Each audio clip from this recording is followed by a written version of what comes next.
The Winford Academy is located in an old town on Helen Hill where jousting, a sport involving combat on horseback, is incredibly popular. Mizuno Takahiro, one of the students at Winford Academy, calls jousting a miracle because it brought him to a destined meeting with someone. On the day of the tournament, Aintree Celia Kumani, the student council president of Winford Academy, faced off against Vice President Avery Rana. Celia launched a graceful attack that thrilled the audience. As Rana seemed to pause, Celia asked if she was conceding, but Rana requested another try. Suddenly, Celia noticed a riderless horse running across the field. The horse had escaped from its stable, leaving everyone puzzled. Meanwhile, Kisaki Miyo, walking alone, was startled as the galloping horse headed straight toward her. Terrified, she screamed as the horse chased her past a road barrier. The horse grabbed Miyo's clothing with its teeth, tearing it and causing her to fall to the ground. Miyo couldn't understand why the horse was so aggressive. Just as it was about to trample her, Takahiro appeared, calling the horse Sakura. He worked to calm the rampaging horse and eventually succeeded. Relieved, Miyo watched as Takahiro removed a small piece of wood lodged in Sakura's leg, the cause of its distress. Smiling, Miyo felt at ease as Sakura regained its composure. Takahiro commented on the horse's beautiful mane, leading Miyo to believe he was complimenting her hair, only to realize he was talking about Sakura. Slightly annoyed, Miyo noticed how Takahiro's primary concern was his horse. Takahiro then asked if Miyo was hurt, and she reassured him that she was fine. Seeing Miyo's torn clothing, Takahiro offered her his uniform jacket. Grateful, Miyo thanked him. Takahiro explained that Sakura was a good horse but overly spirited, which was why she hadn't yet been assigned a jockey. Miyo remarked that the horse's name was similar to hers, but Takahiro pointed out they were still different. Takahiro invited Miyo to ride Sakura with him, and together they rode through streets lined with cherry blossoms. Miyo admired the scenery, catching a few petals as they drifted in the breeze. It was spring, and Takahiro reflected on how much time had passed since he came to this country. Back at the jousting match, the competition between Celia and Rana continued. Celia successfully landed her lance on Rana's helmet, knocking off its decorative feathers. Declared the winner, Celia was praised by Rana for her skill, though Celia humbly noted that Rana had improved. Celia spurred her horse and rode away as the crowd cheered, convinced she could win the next tournament. Later, Takahiro and Miyo took Sakura to the river for a drink. Miyo asked if Takahiro would return to jousting now that his injury had healed. Takahiro admitted he had quit being a knight. Curious, Miyo asked why he stayed at the academy. Was he planning to joust again or switch from the knight curriculum to the squire program? At that moment, Celia appeared, calling out to Takahiro. Miyo was surprised to see her. Celia asked if Takahiro had considered her offer, leaving Miyo puzzled about their conversation. Celia explained that she wanted Takahiro to become her squire, adding that it would be fantastic if he joined her. Takahiro hadn't decided yet, but Celia assured him she'd wait for his answer, expressing her strong hope that he'd agree. Afterwards, Celia left. Miyo felt proud of Takahiro, impressed that someone as remarkable as Celia wanted him as her squire. She was confident that together they could win the summer tournament and even achieve worldwide greatness. They could form an unbeatable team, just like Takahiro and Julianus once were. As Takahiro prepared to leave with Sakura, Miyo called out, asking him to wait for her. Takahiro and Miyo took Sakura to the stables, where they found Asmussen James tending to the horses. Miyo greeted him cheerfully, and James immediately asked why Takahiro had taken so long to return Sakura. Takahiro apologized, but before he could explain, Miyo jumped in, telling James about how Sakura had chased her and how Takahiro had come to her rescue. However, James pointed out that it was Takahiro's fault Sakura had escaped in the first place. Miyo continued, explaining about the piece of wood stuck in Sakura's leg, but Takahiro quickly asked her to stop recounting the incident. Once again, he apologized. James instructed Takahiro to put Sakura in the stall and feed her, and Takahiro followed his orders without complaint. While Takahiro busied himself feeding Sakura, Miyo mentioned that she would return his uniform jacket later at the cafe. As Miyo walked back to the school, she couldn't help but sniff the jacket she was still wearing, smiling to herself. Just then, Ryuzoji Akane noticed her and curiously asked what she was doing. Startled, Miyo laughed nervously and quickly changed the subject, asking Akane if her jousting practice was going well. Akane replied that she was giving it her all, no matter how close the tournament was. Miyo called her impressive and a favorite to win, though Akane brushed off the compliment, saying it was an exaggeration. Miyo added that many students in other programs had been talking about Akane, but admitted that the top favorite was undeniably Celia. Hearing Celia's name, Akane became momentarily lost in admiration, imagining Celia's incredible skill. Snapping out of it, Akane finally noticed Mio's outfit and asked why she was wearing a boy's uniform. Mio burst out laughing and explained everything to Akane. Later, while working her part-time job at the cafe, Mio found that Akane had shared the story with Hiraji Ayako, who laughed as she heard about Mio and Takahiro's unusual day. Both Akane and Ayako teased Mio, saying it seemed like she was just having a string of bad luck. Mio admitted that unlike Akane and others in the night curriculum, she had no idea how to handle horses. Ayako chimed in, saying that Takahiro was so focused on horses that he probably made things extra challenging for Mio. She shared a Japanese saying, "If you want to win over a knight, start with his horse." Mio nodded, recalling the proverb, but Ayako advised her that it wouldn't be easy since Takahiro was always inseparable from his horse. Ayako then suggested a different approach, start with his stomach. Mio's mind immediately went to carrots. Ayako joked that Mio needed to win Takahiro over, adding that once she did, he could be all hers. Excited by the idea, Mio decided to make a delicious carrot-inspired lunch as a way to thank him. That evening, while walking home, Takahiro saw two small children playing, pretending to joust. Their mother called them inside for dinner, and the sight stirred memories of jousting in Takahiro's mind. Takahiro eventually arrived home at Ayako's cafe, where Mio greeted him warmly. Akane also acknowledged him, and Ayako offered him dinner. Takahiro, however, wanted to put his bag away in his room first. Mio handed back his uniform jacket, thanking him for letting her borrow it. Takahiro accepted it, noticing a cherry blossom petal stuck to the fabric. He stared at it silently, lost in thought. Mio asked him what was wrong, but Takahiro said it was nothing and headed to his room. The next morning, Mio was bursting with excitement as she prepared to go to school, carrying the special lunch she'd made for Takahiro. Meanwhile, in Takahiro's class, their teacher explained how the role of a squire was crucial in helping knights unlock their full potential during the summer tournament. Takahiro, now part of the squire curriculum, listened intently. In the night curriculum class, the students were practicing their jousting skills with lances. Akane was in the class, diligently training alongside her peers. When the break came, Mio hurried to the stables, carrying a special lunch she had prepared for Takahiro. She was brimming with excitement, hoping he would enjoy her carrot-themed meal, which included carrot salad, carrot Salisbury steak, carrot jam sandwiches, and carrot pudding. When Mio arrived at the stables, she called out for Takahiro, but he was nowhere to be found. Meanwhile, Takahiro was strolling through the back garden when someone called his name. He looked around and found a girl lounging on a swing suspended from a tree, enjoying a sandwich. The girl casually mentioned that her younger sister had made the sandwich for her, so she wasn't planning on sharing it with him. Takahiro asked if she was a second-year student. The girl introduced herself as Asuka Noelle Marys. Back at the stables, Mio continued her search for Takahiro but still couldn't find him. She felt disappointed, especially since she had gone to the trouble of making him a homemade lunch. Sakura, Takahiro's course, kneed repeatedly as Mio called out for him. Curious, Mio approached Sakura, who seemed to be eyeing the lunch basket she was carrying. Mio smiled and decided to offer some of the food to Sakura. Following Ayako's advice about starting with the horse to win over the knight, Mio opened the basket and began feeding Sakura. To her delight, Sakura eagerly ate the meal she had prepared. Mio felt a wave of joy seeing Sakura enjoy her cooking and decided to wait for Takahiro's return. Meanwhile, in the back garden, Noelle asked Takahiro if it was true that Celia had asked him to be her squire.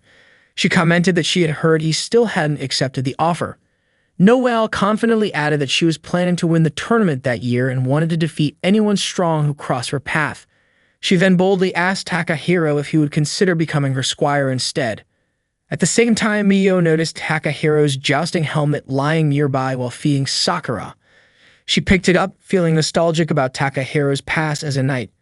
Mio admired how cool Takahiro had been back then and how he still was now. She found herself deeply admiring him.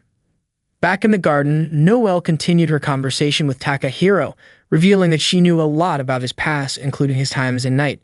She expressed how much it would mean to her if Takahiro joined her as her squire in the tournament, saying it would be a great help. Takahiro didn't give her a direct answer, only saying that he needed to get back to the stables. Noelle suggested they discuss the matter another time and asked him to consider her offer. Takahiro agreed to think about it and left. At the stables, Mio hugged Takahiro's helmet, taking in its scent. She couldn't resist trying it on and declared excitedly that she looked just like a knight. Her excitement was cut short when she suddenly noticed Sakura munching on the rest of the lunch she had prepared for Takahiro. Mio tried to stop Sakura, but it was too late. The horse had eaten everything. Heartbroken, Mio lamented all the time and effort she had spent making the meal. Then Sakura began to move restlessly, prompting Mio to tell her there was no more food left. Suddenly, Sakura let out a loud neigh and broke through the fence that had been holding her. Mio was terrified as Sakura bolted, falling momentarily before getting back up and chasing after Mio. Mio screamed in fear as Sakura pursued her relentlessly. She ran as fast as she could, darting out of the stable and onto the road, but Sakura didn't stop. It seemed the horse was furious, and Mio had no choice but to keep running. At that moment, Officer Bertile was explaining to Ann and Emma that a knight's most important attributes were their mind, skills, and body. The mind needed to remain calm under all circumstances, the skills had to be graceful, and the body should be strikingly attractive to capture the admiration of others. Both Emma and Ann were deeply impressed. As Bertile was one of the favorites for the upcoming summer tournament, her words carried significant weight for Emma, while her unshakable confidence made Ann completely smitten with her. Hearing their admiration, Bertile blushed modestly and insisted that she wasn't as incredible as they made her out to be. Suddenly, Emma and Ellen noticed Mio running toward them, screaming for help as she was being chased by Sakura, the horse. Alarmed, the two panicked, sensing that something was seriously wrong with the horse. Bertile, who had been closing her eyes while speaking, remained unaware of the chaos. She asked Emma and Ann why they were suddenly so flustered, reminding them that a knight must always stay composed. However, when Bertile finally opened her eyes and saw Sakura chasing Mio, she immediately screamed and started running as fast as she could. Even in her panic, Emma and Ann couldn't help but admire how elegant Bertile looked while running. Meanwhile, Takahiro returned to the stables and was shocked to find Sakura missing from her enclosure. Spotting a fallen lunch basket on the ground, he immediately recognized it as Mio's. Elsewhere, Bertile and Mio were still running for their lives. Frustrated, Bertile yelled at Mio, demanding to know why she was following her. Mio apologized profusely, explaining she had no choice. Distracted, the two ended up tripping and falling, landing on top of each other. Concerned, Mio asked if Bertile was okay. Bertile, flustered and angry, snapped at Mio to get off her. As Mio moved aside, Sakura managed to catch up and grabbed Bertile's skirt with her teeth, lifting her into the air. Bertile screamed, demanding Sakura put her down. Mio tried yelling at Sakura to calm down, but it didn't work. Desperate, Mio remembered how Takahiro had calmed Sakura before and decided to try the same method. She called Sakura's name, catching the horse's attention. As Sakura turned toward Mio, Bertile's skirt tore and she fell to the ground with a thud. Mio immediately approached Sakura and hugged her, soothing the distressed horse. From a distance, Takahiro spotted Mio holding Sakura and working to calm her down. To his relief, Sakura finally settled, becoming docile again. Bertile, still lying on the ground, was in disbelief over what had just happened. Mio turned to her and reassured her that Sakura was calm now. Emma and Ann quickly ran over to check on Bertile, who was furious. She accused Mio of orchestrating the entire incident, claiming it was a scheme to prevent her, as a tournament favorite, from competing. Mio was taken aback and tried to explain the situation, but Bertile wouldn't hear it. She pointed out Mio's apparent skill with horses and the knight's helmet she was holding, assuming Mio was an experienced knight. Mio insisted she wasn't a knight, but Bertile refused to believe her, vowing not to let Mio off the hook after the embarrassment she had suffered. Bertile demanded to know Mio's name. Mio introduced herself as Kazaki Mio. Hearing this, Bertile pondered whether Mio was listed in the knight curriculum. Without warning, Bertile threw a glove at Mio. Confused, Mio asked why she had done that. Bertile declared it was a formal duel challenge to defend her honor as a knight. Shocked, Mio dropped the helmet she was holding. Bertile added that since they were both knights, they should settle the matter with a joust. Mio was stunned by the proposal. Watching from afar, Takahiro couldn't believe what he was witnessing. He hadn't expected Mio to participate in a joust. Still, as he observed the unfolding events, Takahiro thought to himself that if fate truly existed, this must be part of it. Bertile challenged Mio to a duel for her honor as a knight. Mistaking Mio for a knight, Bertile declared her intent to face Mio in a jousting duel. Mio was startled by this sudden challenge. Takahiro, observing from a distance, watched their exchange. Valkyrie eagerly anticipated their upcoming duel, laughed confidently, and walked away. Emma, noticing Valkyrie strolling casually without covering her lower body, wondered aloud why Valkyrie would expose herself like that. An commented that only an extraordinary noble would laugh while dressed so boldly. They decided to catch up to Valkyrie. Takahiro approached Mio, who immediately expressed her inability to joust or duel. Just then, Sakura neighed loudly. That evening at a cafe, Mio shared her concerns about the jousting challenge, feeling utterly lost. Akane acknowledged Valkyrie's skill but pointed out that she often misunderstood situations and was incredibly stubborn. Ayako asked Takahiro if the duel could simply be cancelled. Takahiro explained that he and Mio had already discussed the matter with the student council earlier that day, but Reina, speaking on their behalf, declared that the documentation submitted by Valkyrie was binding and could not be revoked. Mio reiterated that she couldn't joust, but Reina clarified that it was no longer a duel, but a practice match approved by the student council. Mio had no grounds to argue further. Reina also reminded Takahiro that canceling the match after the schedule was set would tarnish the honor of knights, leaving Takahiro speechless. Mio began crying in the cafe, overwhelmed by her predicament. Akane added that Mio had never studied the knight's curriculum, making the situation even more challenging. Suddenly, Mio suggested asking Celia, the student council president, for help, noting that Takahiro was acquainted with her. At the mention of Celia's name, Akane drifted into a daydream of Celia riding a horse, clearly idolizing her. Akane was so captivated that she nearly lost consciousness. Mio tried to snap her out of it, but Ayako assured her that Akane would recover shortly. Takahiro argued that consulting Celia wouldn't make a difference since Reina's explanation was accurate. Would be dishonorable to tarnish a knight's reputation. Mio, however, insisted that she couldn't duel. Takahiro then mentioned one way to avoid the duel, leaving Winford Academy entirely.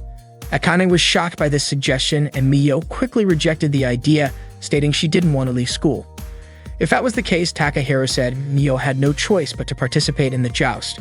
Mio protested, explaining that she didn't even know how to ride a horse. Ayako, upset, demanded Takahiro take responsibility, blaming him for not being around when Mio delivered his lunch earlier. Akane agreed. Ayako then proposed that Takahiro become Mio's squire.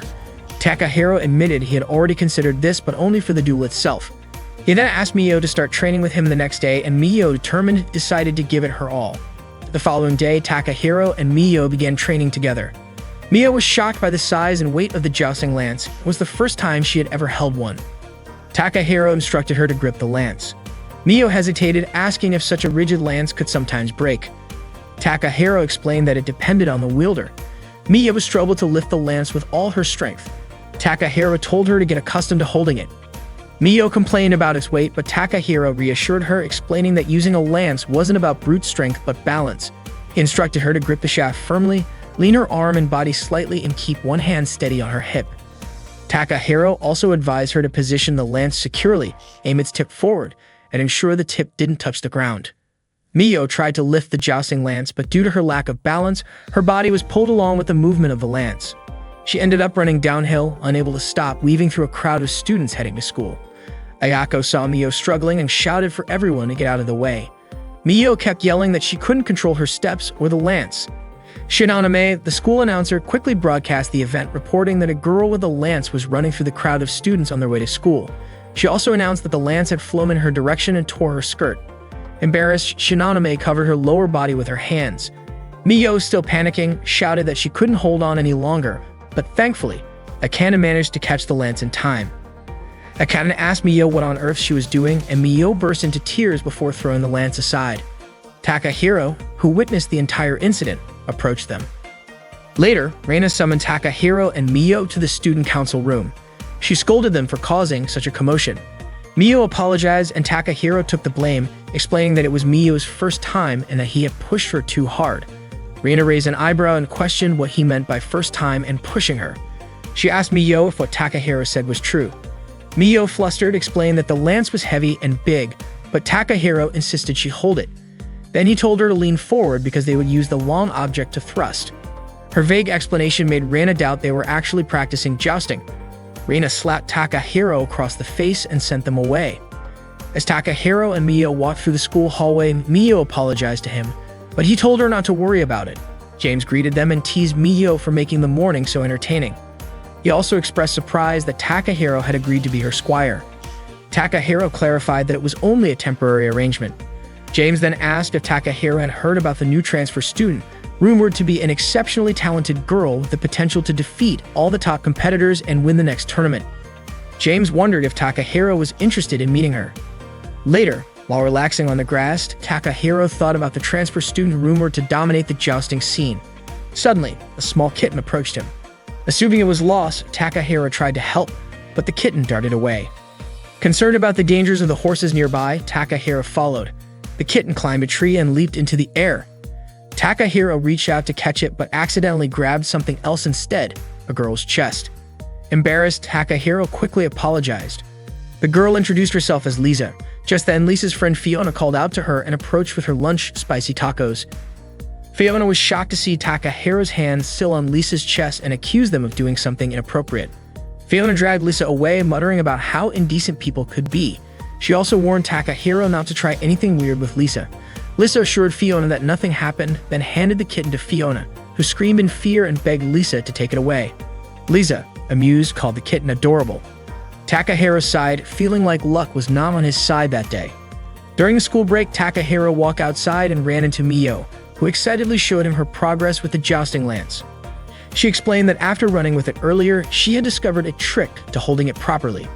She waved the lance around, commenting on how strange it was that Takahiro had told her to use only a little strength when handling it. However, Mio suddenly lost her balance and fell, crying out in pain. Seeing her reddened hands, Takahiro smiled, proud of her determination and effort. That day, Takahiro was bathing Sakura, his horse. He even asked Sakura if Mio would be okay, to which Sakura made in response. Takahiro assumed Mio had potential since she had already learned to handle the lance in just one day. Celia then approached him, gently stroking Sakura and praising her as a great horse. Celia mentioned that Riina had told her about the commotion Takahiro caused earlier that morning. Just as Takahiro began explaining, Celia interrupted, asking if he had considered becoming her squire or if he was too busy thinking about Mio's duel. She also brought up that she had heard about a dish called okonomiyaki from Takahiro's hometown, noting that Takahiro himself was known for making it, though it took a bit of time. She said she could sense his youthful passion in it. Celia acknowledged that Takahiro had chosen to be Mio's squire and said she looked forward to seeing how it would unfold. She added that she would wait for his answer after Mio's duel and also look forward to tasting his okonomiyaki. Takahiro apologized to Celia, but suddenly he noticed that the hose he was holding had stopped running. It turned out Sakura was stepping on the hose, blocking the water flow. When Sakura moved her hoof, the water pressure built up, and it sprayed all over Celia by accident. Takahiro immediately apologized, but Celia assured him she was fine. He handed her a towel, but as he glanced at her, he was startled to see that her soaking wet clothes clung to her body, highlighting her figure. Embarrassed, he quickly turned away and offered her the towel again. Just then, Rana called out to Celia, asking her to return quickly. However, when Rina saw Celia drenched and Takahiro standing there, she jumped to conclusions. Rina accused Takahiro of being indecent and slapped him hard across the face. Meanwhile, Mio was practicing jousting in the grassy fields. She aimed her lance at the center of a ring hanging from a tree branch. When she successfully struck the target, she was ecstatic and proudly showed her achievement to Takahiro. Afterward, Takahiro started teaching Mio the basic rules of jousting. He asked Mio if she knew what jousting was. Mio confidently replied that it was a sport where you ride a horse and use a lance to attack your opponent. Takahiro confirmed her answer and elaborated that attacking different parts of the body would yield different scores. For example, hitting the arm was worth 1 point, hitting the stomach earned 2 points, and targeting the head was dangerous and considered against the rules. Mio nodded in understanding, but then asked, with an innocent curiosity, what would happen if someone hit the chest. She asked this while touching her own chest, which left Takahiro flustered. He quickly clarified that hitting the chest was the same as hitting the stomach, worth 2 points. Mio then noted that earning 3 points would end the first round and that there were 3 rounds in a match. Takahiro further explained that if a lance was dropped during a match, the person who dropped it would lose immediately. He also mentioned that a feather strike, where a juicer successfully knocked the plume off their opponent's helmet, could instantly change the outcome of a match. Even if the opponent had higher points or had won the previous rounds, landing a feather strike would result in victory. Takahiro explained all this while gently patting Mio's head, and Mio realized how fun jousting could be. Suddenly, a girl on horseback galloped toward Takahiro and Mio. She pointed her lance straight at them, causing Takahiro to quickly shield Mio with his arms. The lance stopped just inches from Mio's face. Relieved that it hadn't hit her, Mio let out a sigh of relief. The girl commended Mio for her bravery, remarking on how Mio hadn't flinched or moved her head even slightly. As she removed her helmet, it was revealed that the rider was Noelle. Mio mentioned that she had seen a carrot at the tip of the lance, so she wasn't worried even if it came close to hitting her. Noelle assured her that she would never aim a real lance at a beginner. However, Takahiro pointed out that it would still be dangerous if the lance accidentally hit her. Noelle confidently replied that she wouldn't make such a mistake. Moreover, she had demonstrated her skills and she thought it would be better if Takahiro spent his time becoming her squire. Just as Takahiro was about to explain his reason, Noelle interrupted, saying she already knew that he wouldn't consider it until Mio's duel was over. That was why Noelle decided she would help Mio train. She was confident in her abilities and was certain that after Mio's duel, Takahiro would become her squire. Takahiro commented that Noelle was overly confident. Noelle then introduced herself to Mio, greeting her warmly, and Mio returned the greeting. Noelle began helping Mio with leg stretches. Mio winced in pain and asked Noelle to go easier on her. Noelle urged Mio to hang in there, saying that she'd get used to it soon. She explained that Mio needed to loosen up her leg muscles as warming up would prevent injuries during the duel. Noelle kept pushing, pulling, and stretching Mio's muscles, leaving Mio grimacing in pain. After the stretches, Noelle introduced a strength exercise. Mio had to carry Noelle on her back while walking. Noelle kept urging Mio to move faster, but Mio insisted that she couldn't go any further. Takahiro asked Mio if she was okay, but Noelle dismissed his concern, saying he shouldn't pamper her. There wasn't much time left before the duel, and Mio needed Spartan training. Mio, however, retorted that Noelle was rude for implying she was heavy. Exhausted, Mio lost her strength, fell backward onto Takahiro, and all three of them tumbled downhill. They ended up lying sprawled on the ground, and Takahiro asked if Noelle and Mio were okay. Later, Mio was washing up in the bathroom when Noelle suddenly peeked in, startling her. Noelle commented on how beautiful Mio's body was, fair, smooth, and free from scars or blemishes. Mio was slightly embarrassed, realized for the first time how nice her own body looked. Noelle went on to say that she never would have guessed someone with such a gorgeous figure would be jousting. She even joked that she'd allow Mio to keep Takahiro a little longer. As Mio noticed scars on Noelle's back, Noelle shared her determination to win the upcoming summer tournament. Meanwhile, Takahiro was cleaning the stables when James appeared, handing him a gift for Mio. That night, as Mio lay in bed, she kept thinking about Noelle's dedication to training her. Unable to sleep, she picked up a book about jousting and started reading it. She even tried practicing some of the techniques from the book. The next morning, Takahiro handed Mio the gift from James. James complimented the feather decorations on the armor, saying they suited Mio and made her look like a true knight. Mio, confused, mentioned that she didn't have feathers, not realizing it was a metaphor for the ornamentation on the armor. James encouraged her to take good care of the old armor and suggested she polish it to bring out its shine. He wished Mio success in her upcoming duel. James then showed Mio Sakura, now fully equipped with protective gear. Mio was in awe at how impressive Sakura looked. James remarked that although Sakura could be a bit mischievous, she was a good horse, and it seemed like she had taken a liking to Mio. Overwhelmed with gratitude, Mio hugged Sakura tightly, promising that they would do their best together. She thanked James for everything. Next, Takahiro handed Mio a helmet, saying she couldn't joust without it. Mio was surprised and touched that Takahiro would give her his own helmet. She thanked him and tried it on immediately, asking for his opinion on how she looked. Takahiro smiled and told her she looked amazing. With everything ready, Takahiro declared that they were going to train hard that day. Mio, still trying to catch her breath from all the preparation, pleaded for him to go easy on her. However, Takahiro firmly stated that he wouldn't hold back, not even for his parents, siblings, or, after a slight pause, even his girlfriend. Hearing the word girlfriend, Mio blushed deeply but quickly shook it off, resolving to give the training her all. Takahiro emphasized the importance of their efforts, saying that no one knows what tomorrow will bring and that life is a series of interconnected events. Mio had to duel a knight named Bertile due to a misunderstanding. Not knowing anything about jousting, she spent her days training and learning the basics. Noelle taught Mio how to properly hold a jousting lance and how to aim it at her opponent. Noelle reminded Mio to keep her grip firm. After that, Noelle taught Mio how to ride a horse. Since it was Mio's first time, she struggled to find the correct sitting posture. Noelle instructed her to sit up straight. When practicing in armor, Mio kept getting hit repeatedly. Takahiro advised her not to fear her opponent's lance and to attack first, as dodging could be even more dangerous. The day before the match, Takahiro asked Sakura to look after Mio. While walking in the back garden, Takahiro suddenly saw Lisa's cat strolling by. He chased after it, caught it, and told the cat not to roam around the area to avoid being hit by horses. The cat meowed in response. Nearby, Lisa and Fiona were sitting together. Fiona called out to Takahiro, who handed her the cat. Fiona told him not to give it to her, suspecting that he was trying to peek at her underwear from his angle. Lisa then remarked that Mio's technique in holding the lance, riding the horse, and moving her body was all wrong. According to Lisa, letting Mio duel in that state would be pointless. Takahiro said it was up to Mio's decision. Besides, Mio wasn't focused on winning or losing. She just didn't want to run away from the duel. Fiona asked if that meant Mio was merely participating without intending to win. She didn't like when people juiced just for fun without giving their best effort to win. Takahiro apologized and said he understood how Fiona felt. Fiona was surprised by Takahiro's sudden change in attitude. Lisa then asked if Takahiro was satisfied with Mio's lack of ambition, adding that her pride as a knight couldn't accept something like that. Taking her cat from Takahiro's arms, Lisa walked away with Fiona following her. Takahiro reflected that knights should never fight if they didn't want to win, but Mio's situation was different. He wondered if the transfer student could be Lisa.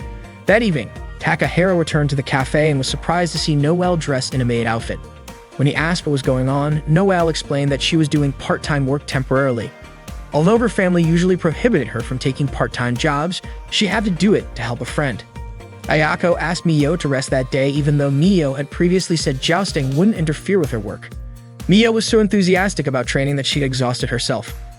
Akane remarked that Mio's situation wasn't surprising considering how hard she had been training in such a short time. Takahiro thanked Noelle for helping Mio so much. Noelle brushed it off, saying the rest was up to Mio. She added that Mio had performed better than she had expected and wished Mireille could see it. When Takahiro asked who Mireille was, Noelle explained that Mireille was her sweet little sister. Ayako then told Noelle to deliver an order to table number 5. After resting, Mio came out with Takahiro. He reminded her that the duel was tomorrow. Mio said everything would end then. She shared how sad she felt. Initially, she had planned to quit school, but the thought of not seeing Takahiro anymore had stopped her. Realizing what she had just confessed, she quickly corrected herself, claiming that the real reason she delayed leaving school was that she wanted to continue jousting with everyone. Everything kept changing, Mio said, but she couldn't deny that at that moment, she realized she had experienced jousting in the way Takahiro loved the most. Jousting can be scary, painful, and difficult at times, but Mio felt happy to be involved in something that Takahiro was also part of. That's why Mio promised to do her best tomorrow. Even if she ended up losing badly, she would still tell everyone that she loved jousting. Takahiro was surprised to hear that, and Mio blushed. She realized she had just started jousting and wondered if saying something like that was premature. Takahiro told her she was completely wrong. No one had the right to deny someone else's joy, and he encouraged Mio to be proud. Takahiro admitted he was genuinely happy to know that she enjoyed jousting, which made Mio smile. When Mio got home, she immediately soaked in warm water. Her entire body ached, but she felt strangely satisfied. She thought about how she was now like Noelle and Akane. Mio even joked to herself that she was almost like a real knight. Although it was tough and sometimes painful, jousting always brought her joy. Standing in front of a mirror, she looked at her reflection and examined her body. The next morning, Takahiro was getting ready for school. On his way, he heard Mio calling out to him. He turned around and was startled to see that her hair was now short. Surprised by her new look, he asked what had happened to her hair. Mio nervously asked if it didn't look good on her. Takahiro reassured her that her new haircut looked great, which made Mio smile in relief. When Takahiro asked why she had cut it, Mio explained that unlike Noelle or Akane, she didn't have their skills, so her long hair would only get in the way. Takahiro agreed with her reasoning. He then asked if she planned the duel only this once. Mio confirmed it, saying she only wanted to experience it once but had decided she would win. Takahiro lowered his head for a moment and gently patted Mio's head. Mio protested, saying she had just styled her hair, but Takahiro playfully messed it up anyway. He told her not to worry and assured her she would win the match. The day of the jousting match between Valkyrie and Mio finally arrived. Students gathered in the stands, buzzing with excitement. Mio, already dressed in her armor, seemed visibly nervous. Akane, noticing her unease, decided to help. She suddenly pushed Mio, causing her to bump into Takahiro.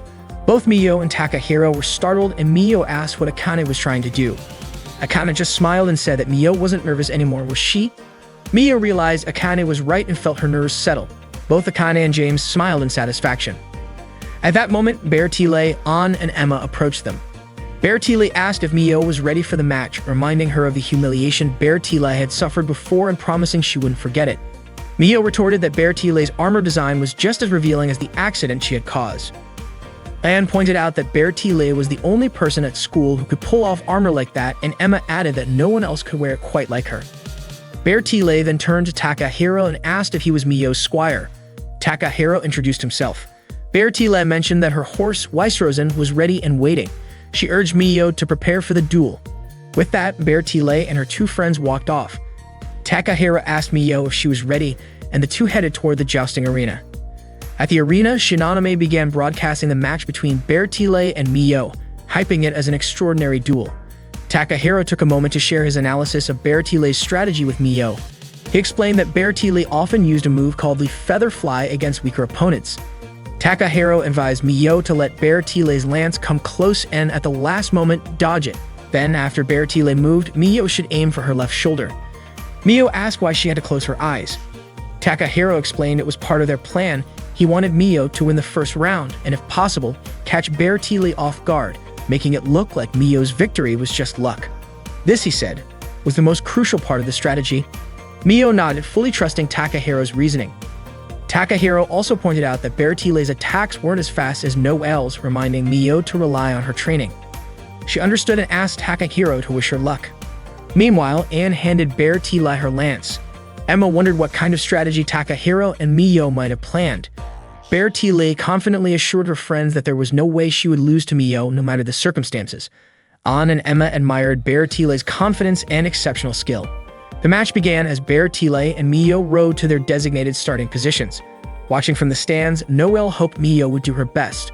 Both riders spurred their horses forward, charging at each other. Bertile was certain of her victory, but Mio stayed focused and followed Takahiro's instructions. As Bertile closed in, Mio dodged her attack, closed her eyes, and aimed her lance at Bertile's left shoulder. The strike was successful, knocking Bertile off her horse and giving Mio the victory in the first round. Takahiro praised Mio for her incredible performance, calling it an impressive first-round win. Mio beamed, grateful for Takahiro's excellent strategy. On the other hand, Bertile was stunned by the outcome. Anne and Emma tried to comfort her, but Bertile asked if they had noticed something unusual. Mio had closed her eyes when making the strike. That confirmed Bertile's suspicion that Mio was truly a novice knight. As Takahiro and Mio prepared for the second round, Takahiro anticipated that Bertile might use a feint attack targeting Mio's feathers, aiming to knock them off her helmet for points. Bertile, fueled by pride, was determined to crush Mio. Mio asked what she should do, and Takahiro suggested letting Bertile's feint succeed so she could score some points. This would make Bertile overconfident and careless, assuming Mio's earlier victory had been pure luck. Though hesitant at first, Mio agreed to follow Takahiro's instructions.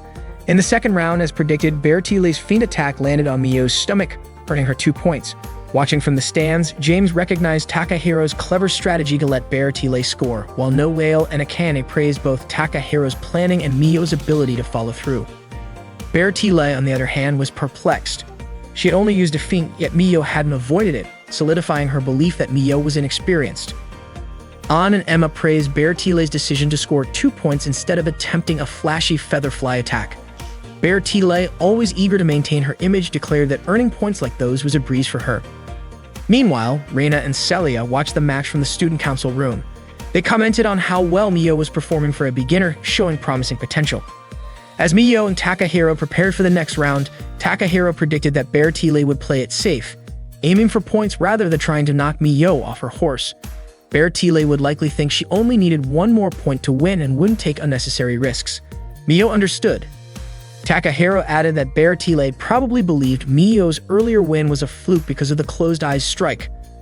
For this round, Takahiro told Mio not to close her eyes. She needed to lean into Bertile's lance, dodge it at the last moment, and then counterattack. Takahiro instructed Mio to strike Bertile's arm with as much force as possible. Mio hesitated but eventually nodded, reassured by Takahiro's confidence in her. Takahiro was confident that Mio could read her opponent's movements because, in his eyes, Mio's ability to observe and react was unmatched. That, he believed, was her greatest weapon at the moment. He encouraged Mio to trust him until the very end. Bertile and Mio returned to their starting positions to prepare for the third round. Once the round began, they galloped toward each other at full speed. Bertile aimed her lance and Mio approached, trying to dodge the attack. Unfortunately, she wasn't able to evade it completely, resulting in a tie. The match was now down to the final decisive round. Watching from the stands, James noted that it seemed Takahiro hadn't considered this possibility in his strategy. Feeling disheartened, Miyo apologized to Takahiro for failing to dodge Bertile's lance. However, Takahiro admitted that the blame lay with him. He realized that Miyo hadn't been jousting long enough to pull off such a precise dodge at close range, something he should have anticipated. Miyo's expression turned somber, and Takahiro noticed it immediately. He understood that she looked at him that way because she felt his frustration. As her squire, even if unofficial, it was his responsibility to support her. Seeing how much she trusted him, Takahiro resolved to focus on helping her. He encouraged Miyo to carefully observe Bertile's movements in the final round. His plan was for Miyo to counterattack at the same moment her opponent struck while dodging her attack. Takahiro was certain this would work. Reassured, Miyo nodded and rode her horse back to the starting position. Takahiro called out to her once more, bolstering her confidence, telling her she would win. Shinonome announced to the spectators that the final round was about to begin. The audience watched with bated breath as Miyo and Bertile took their positions. The tension was palpable as both riders spurred their horses forward at full speed. Bertile was determined to end the match with this strike, while Miyo, emboldened by Takahiro's unwavering support, believed she could win. As the two riders closed in, Bertile aimed for a feather fly attack. But Miyo managed to dodge her strike and countered with precision, hitting Bertile and forcing her to drop her lance. The match was over. Miyo had won. The crowd erupted into cheers and applause. Miyo was overjoyed with her victory, unable to contain her excitement. From the Academy's garden, Lisa and Fiona observed the match. Fiona dismissed Miyo's victory as mere luck, but Lisa had a hunch that Takahiro was not just some ordinary guy. Similarly, Reina and Celia watched from the student council room. Reina admired Takahiro's ability to excel as both a knight and a remarkable squire. Celia, deeply impressed, expressed her desire for Takahiro to be her squire someday. Meanwhile, Anne couldn't believe that someone as skilled as Bertile had been defeated by a novice. Emma suggested it must be a bad dream. However, Bertile, ever noble, told her friends that the match had been a fair contest between knights and as such, they should congratulate the victor. That, she said, was the essence of being a noble. After dismounting from her horse, Miyo ran toward Takahiro and threw her arms around him in a heartfelt embrace. Overcome with emotion, she thanked him for guiding her to victory. Then, realizing her enthusiasm, Miyo pulled away and apologized for her recklessness earlier, expressing her deep gratitude not only to Takahiro but also to Noelle, Akane, Ayako, and Sakura. That day, under the blooming cherry blossoms, a young knight was born at Winford Academy. That night, Miyo and the others raised their glasses to celebrate her victory in the jousting match against Bertile. Miyo was deeply grateful to everyone who had helped her. Akane complimented Miyo on her outstanding performance, but Takahiro reassured her, saying she had worked hard. Akane agreed, adding that while Bertile wasn't as formidable as expected, she was still decent. She also mentioned that even though Miyo was just a beginner, she had managed to win. Miyo smiled at the compliment. Noelle noted how Miyo's counterattack at the last moment was absolutely perfect.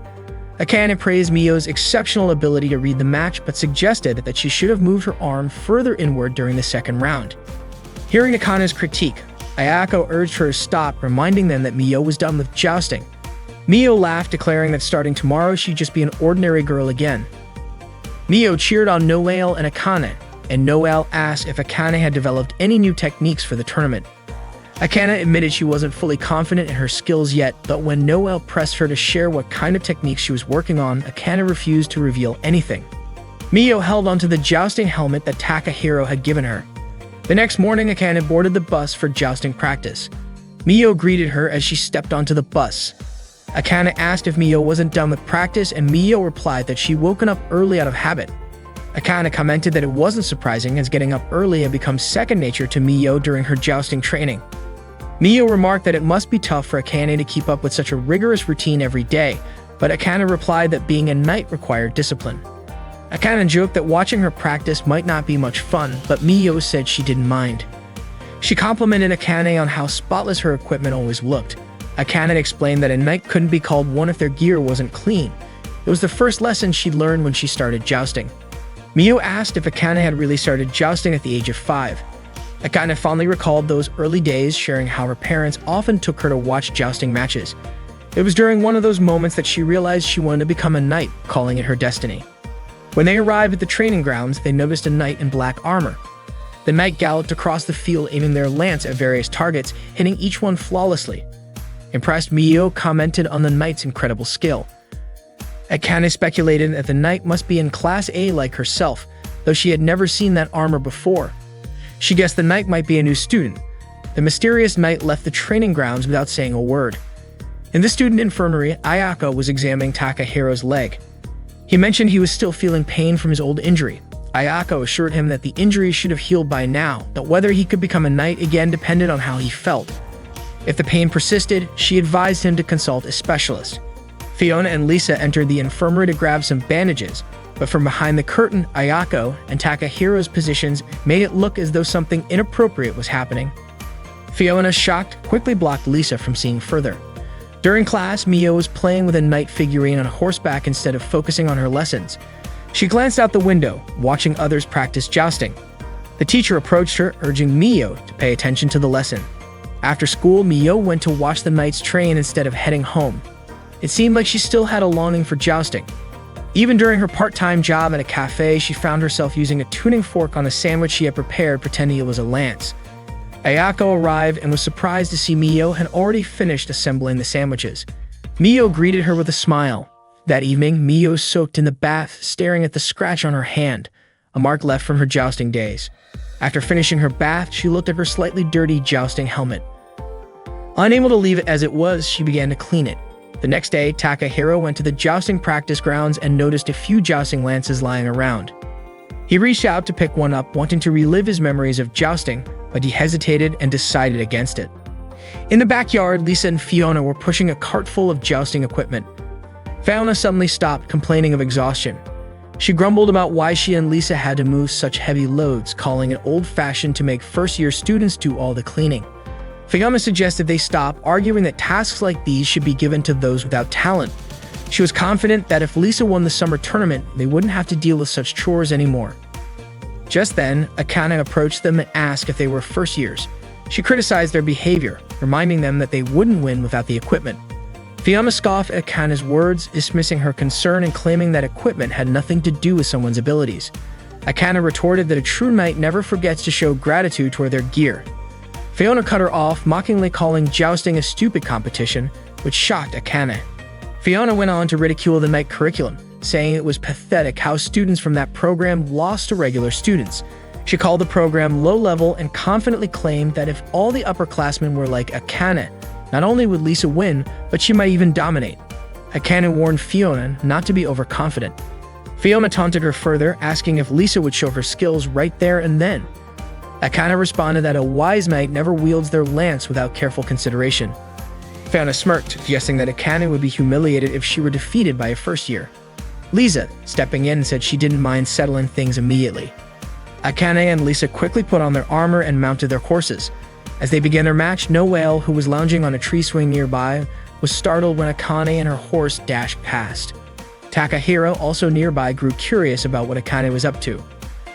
Akane rode straight to the training grounds, where Lisa appeared wearing the same black armor Akane had seen before.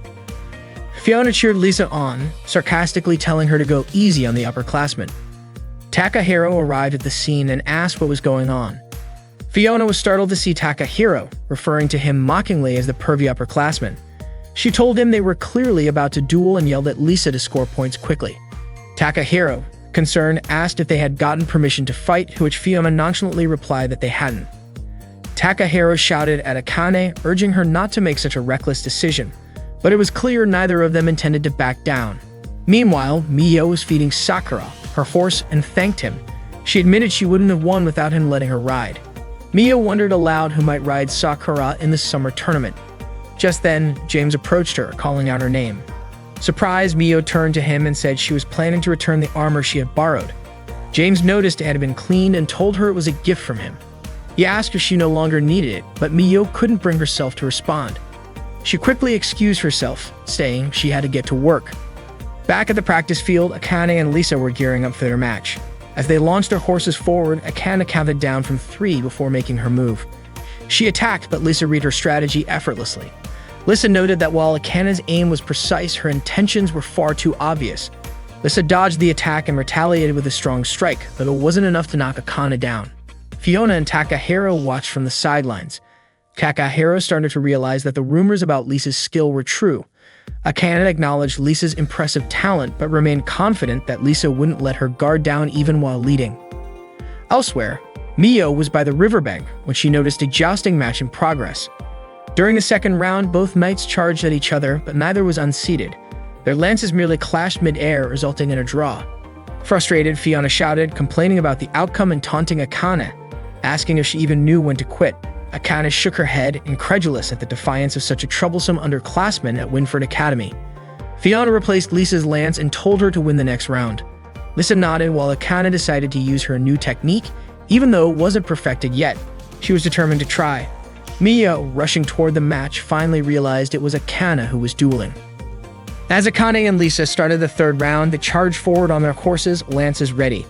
Akane launched her attack, but Lisa, analyzing her movements, thought it was the same as before and deemed the effort futile. Initially, Lisa dodged successfully, but Akane quickly pulled her lance back for another strike. With confidence in her move, Akane thrust her lance again, hitting Lisa's arm. Fiona, puzzled, turned to Takahiro and asked what had just happened. Takahiro explained that the move was called a double attack. Both he and Mio praised Akane's impressive use of her new technique. Lisa called Akane annoying but admitted she was strong. For the first time, Lisa felt she had a truly formidable opponent. Fiona acknowledged that the third round was surprising but noted that the score remained tied. She remained confident that Lisa wouldn't lose to Akane. Suddenly, Noelle arrived on horseback riding toward Takahiro and Fiona.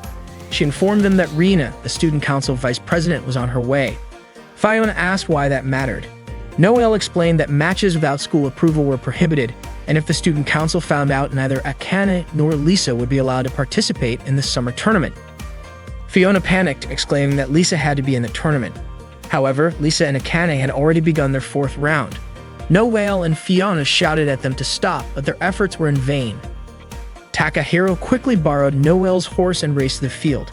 Picking up one of the lances used in the match, he charged toward Akane and Lisa.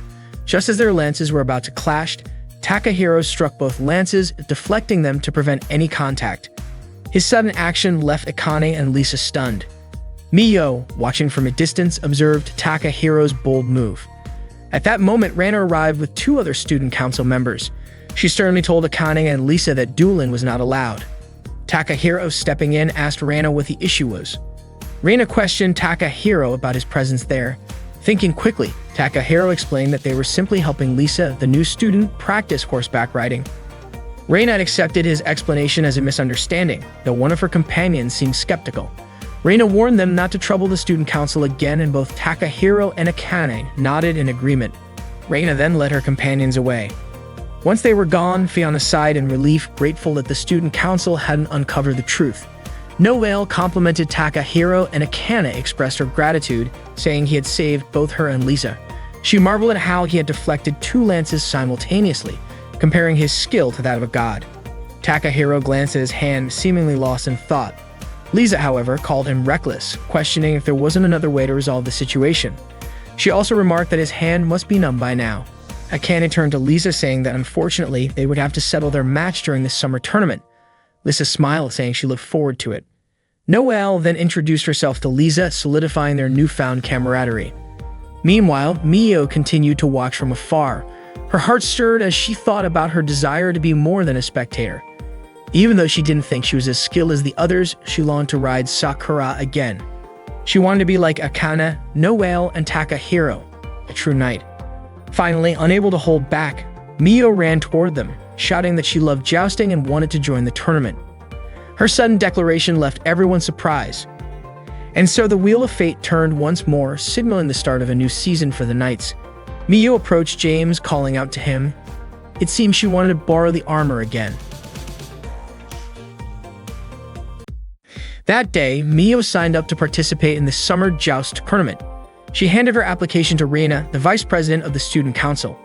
Of course, Mio's application wasn't immediately accepted because throughout the history of Winford Academy's summer joust tournament, no regular student had ever attempted to register.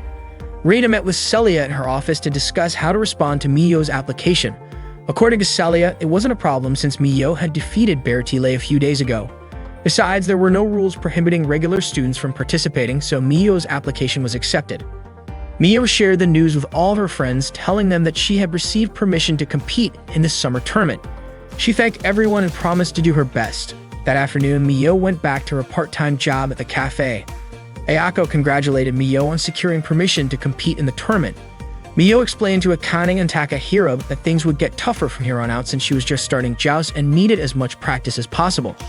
Mio asked Takahiro if he would help her again, but quickly apologized, acknowledging that their agreement for him to act as her squire was only until her duel with Bear Tile had concluded. Out of nowhere, Noelle squeezed Mio's chest, causing her to scream loudly. Noelle teased that they could all train together tomorrow. Akane mentioned that if Mio was participating in the tournament, she would also become her rival and Akane wouldn't hold back. Mio understood this and expressed her gratitude to both Noelle and Akane. The next day, Reina met Mio in front of the auditorium to discuss something. Afterward, Mio went looking for Noelle in her classroom but couldn't find her. Suddenly, Takahiro showed up and asked what Mio was up to. Mio explained that Celia had invited her to have tea in the student council room and had asked Mio to bring her friends along, which is why she was searching for Noelle. Since Noelle wasn't in her classroom, Mio invited Takahiro instead, and he agreed to come.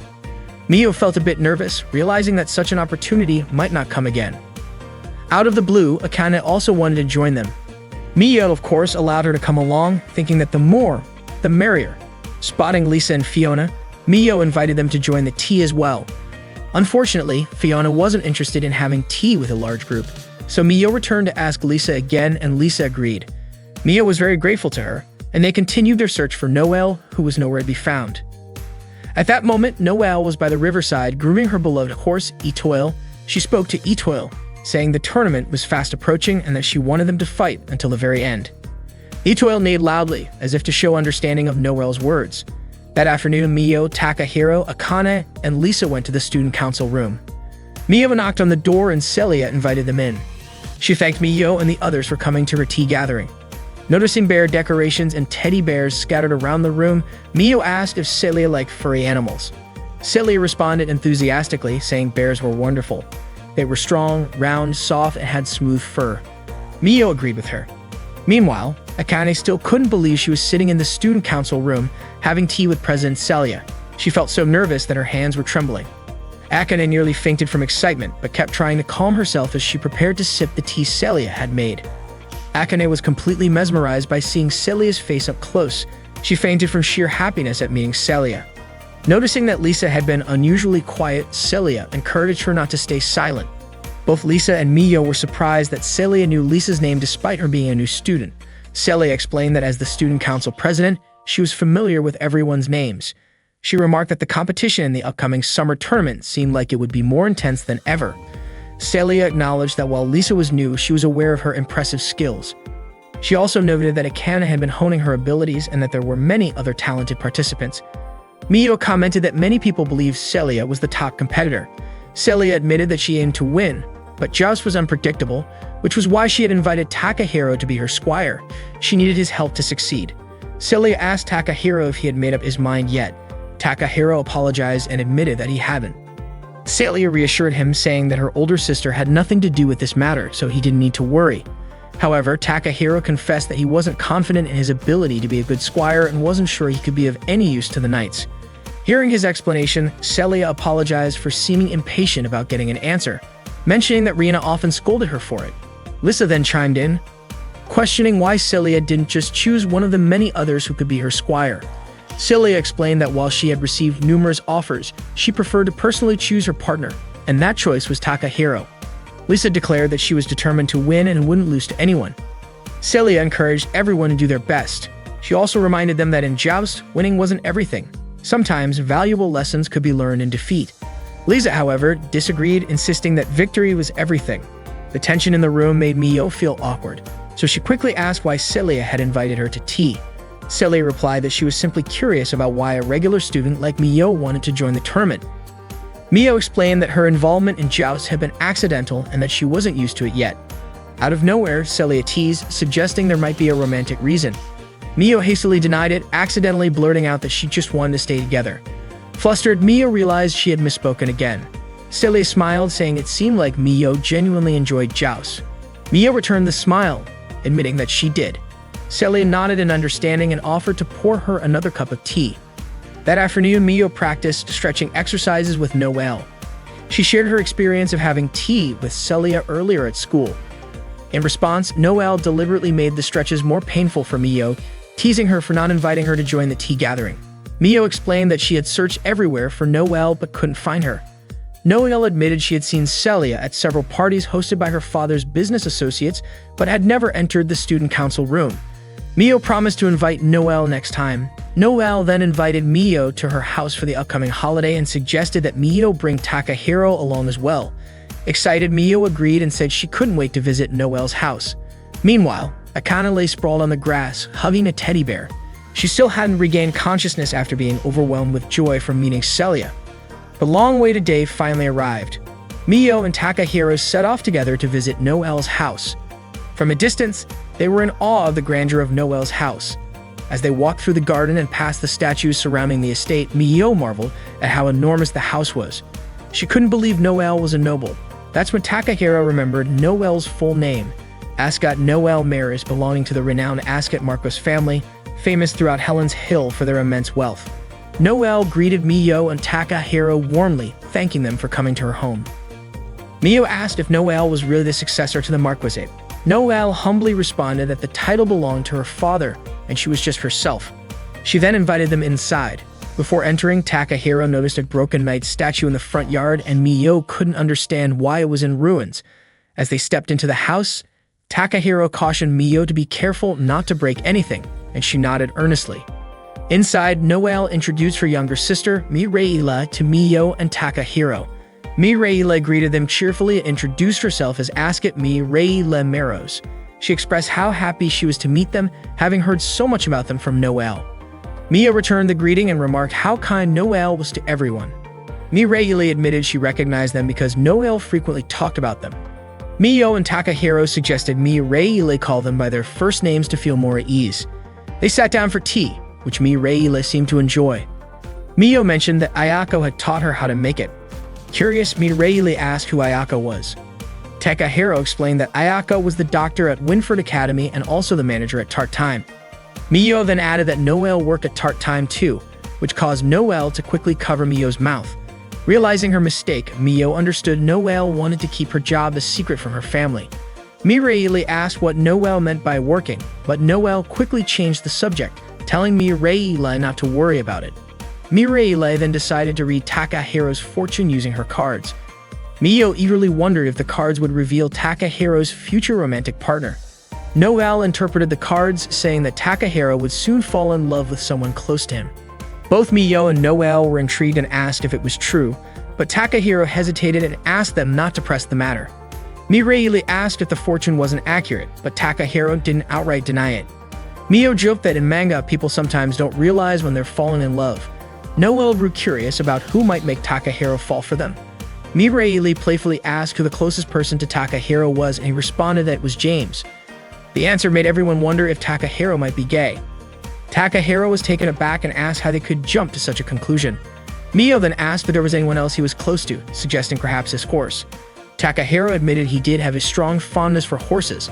Mireille understood, explaining that she loved horses too because they were born to run, exuded elegance with their perfect forms, and were truly extraordinary creatures.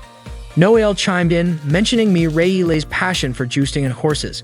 Mireille elaborated, saying that in jousting, the bond between the horse and rider was paramount.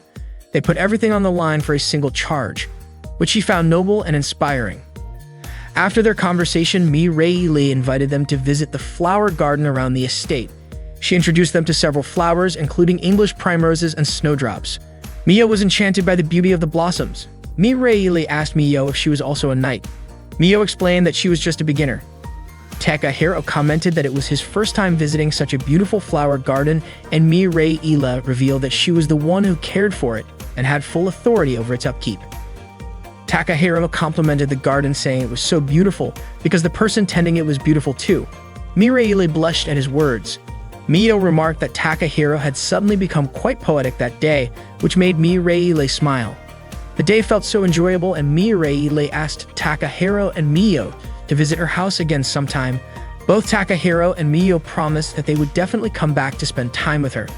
Noelle thanked Mio and Takahiro for coming and offered to walk them to the front door. Suddenly, the door swung open. It was Noelle's father returning home. Mireille quickly greeted him. Noel's father noticed Miyo and Takahiro and asked if they were Noel's friends.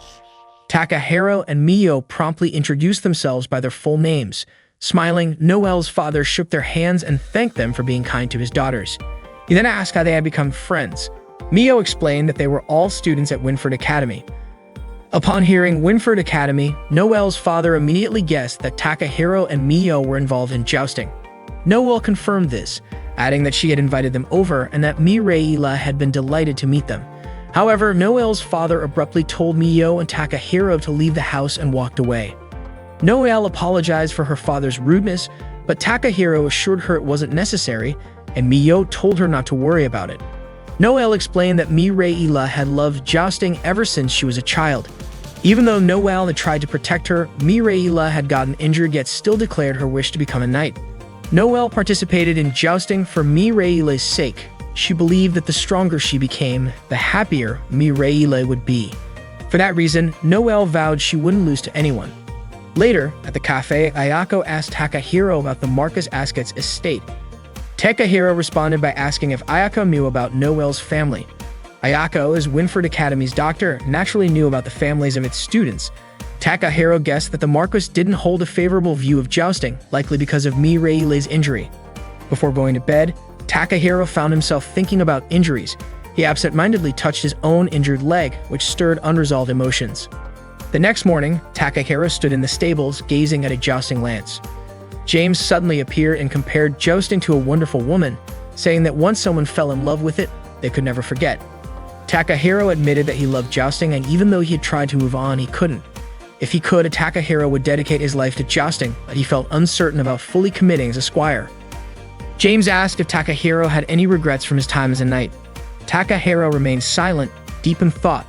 James simply smiled and said that was a good thing. He advised Takahiro to follow his heart, reminding him that life was long and people often wasted it worrying about everything else. James told him that if he ever felt he had made the wrong decision, he could always decide again, as humans always had the chance to start over. James' words left Takahiro pondering his situation. He realized he was standing at a crossroads with two paths before him, returning to his role as a knight or supporting someone else as a squire. Both choices carried risks, and he knew he couldn't make this decision recklessly. However, he also knew that both choices shared a common name: jousting. Winford Academy hosts a tournament every summer to determine the strongest knight. To prepare for the event, the knights trained diligently every day. One day, Takahiro was giving Sakura a bath. Meanwhile, Miyo, Noel, and Akane had just finished their practice and were feeling tired and sweaty. Noel suggested they take a bath together, offering to scrub Miyo's back. As Noel touched Miyo's back, Miyo flinched, startled by the ticklish sensation, and asked Noel to stop her playful antics. Miyo noticed Takahiro bathing Sakura and walked over to him. Takahiro asked Miyo what her plans were for the next day. Miyo said Akane had advised her to rest while she could. Akane nodded in agreement, stating that after intense training, rest was essential before diving back into hard work. According to Akane, training in such a way leads to great strength and beauty, much like a finely forged katana. Takahiro nodded in understanding. Akane also reminded him to take care of Cheyenne. Miyo then asked Takahiro what his plans were for the next day and wondered if he'd be taking care of the horses again. Suddenly, Noel called out to Miyo, urging her to join the bath quickly so she could scrub her back right away. She even invited Akane, but Akane declined, saying she could manage on her own. Takahiro mused that sometimes you can't see certain things if you're always rushing forward. He also hoped that a short rest would leave the knights feeling content. The next morning, Takahiro was walking along the riverbank when he stopped abruptly. He spotted Lisa up in a tree, trying to rescue her cat. Lisa urged the cat not to move as she approached it and scooped it into her arms. She couldn't believe her cat had climbed the tree in the first place. Suddenly, the branch beneath them snapped, unable to hold their weight, and Lisa and the cat fell. Takahiro rushed to catch them just in time. Lisa ended up sitting on Takahiro as a result. To thank him, Lisa offered Takahiro some food and asked if he had eaten breakfast yet. Takahiro admitted he hadn't. Grateful, he accepted her food and started eating it. However, his expression changed the moment he took a bite. Lisa asked if he didn't like tacos. It turned out Takahiro was surprised by how spicy it was. Lisa laughed and told him he could have more if he liked. Although he initially declined, he eventually accepted her offer. Lisa waded into the river, commenting on how cold yet refreshing the water was, and invited Takahiro to join her. When he declined, Lisa playfully splashed water at him and stuck out her tongue teasingly.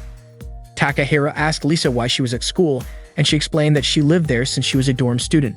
Takahiro then wondered why she didn't go into town more often. Lisa said she planned to go later with Fiona, who had mentioned a restaurant that served delicious tarts. As they chatted, Lisa's cat, Sasami, suddenly meowed loudly. The cat was precariously perched, trying not to fall into the river. Lisa hurried to rescue her pet, but stumbled in the water. Thankfully, Takahiro caught her before she could fall. Unintentionally, they found themselves in close proximity once again. Meanwhile, Sasegi managed to save itself. Lisa remarked that this was the second time something like this had happened. When Takahiro asked what she meant, Lisa brushed it off, instead pointing out that his shoes were wet from stepping into the river. Takahiro assured her that his shoes dried quickly. He then complimented Lisa's necklace, particularly admiring the ring she had attached as a pendant. Suddenly, Reina called out to Lisa, informing her that Fiona was looking for her at the dorm. Reina urged Lisa to hurry and meet up with Fiona.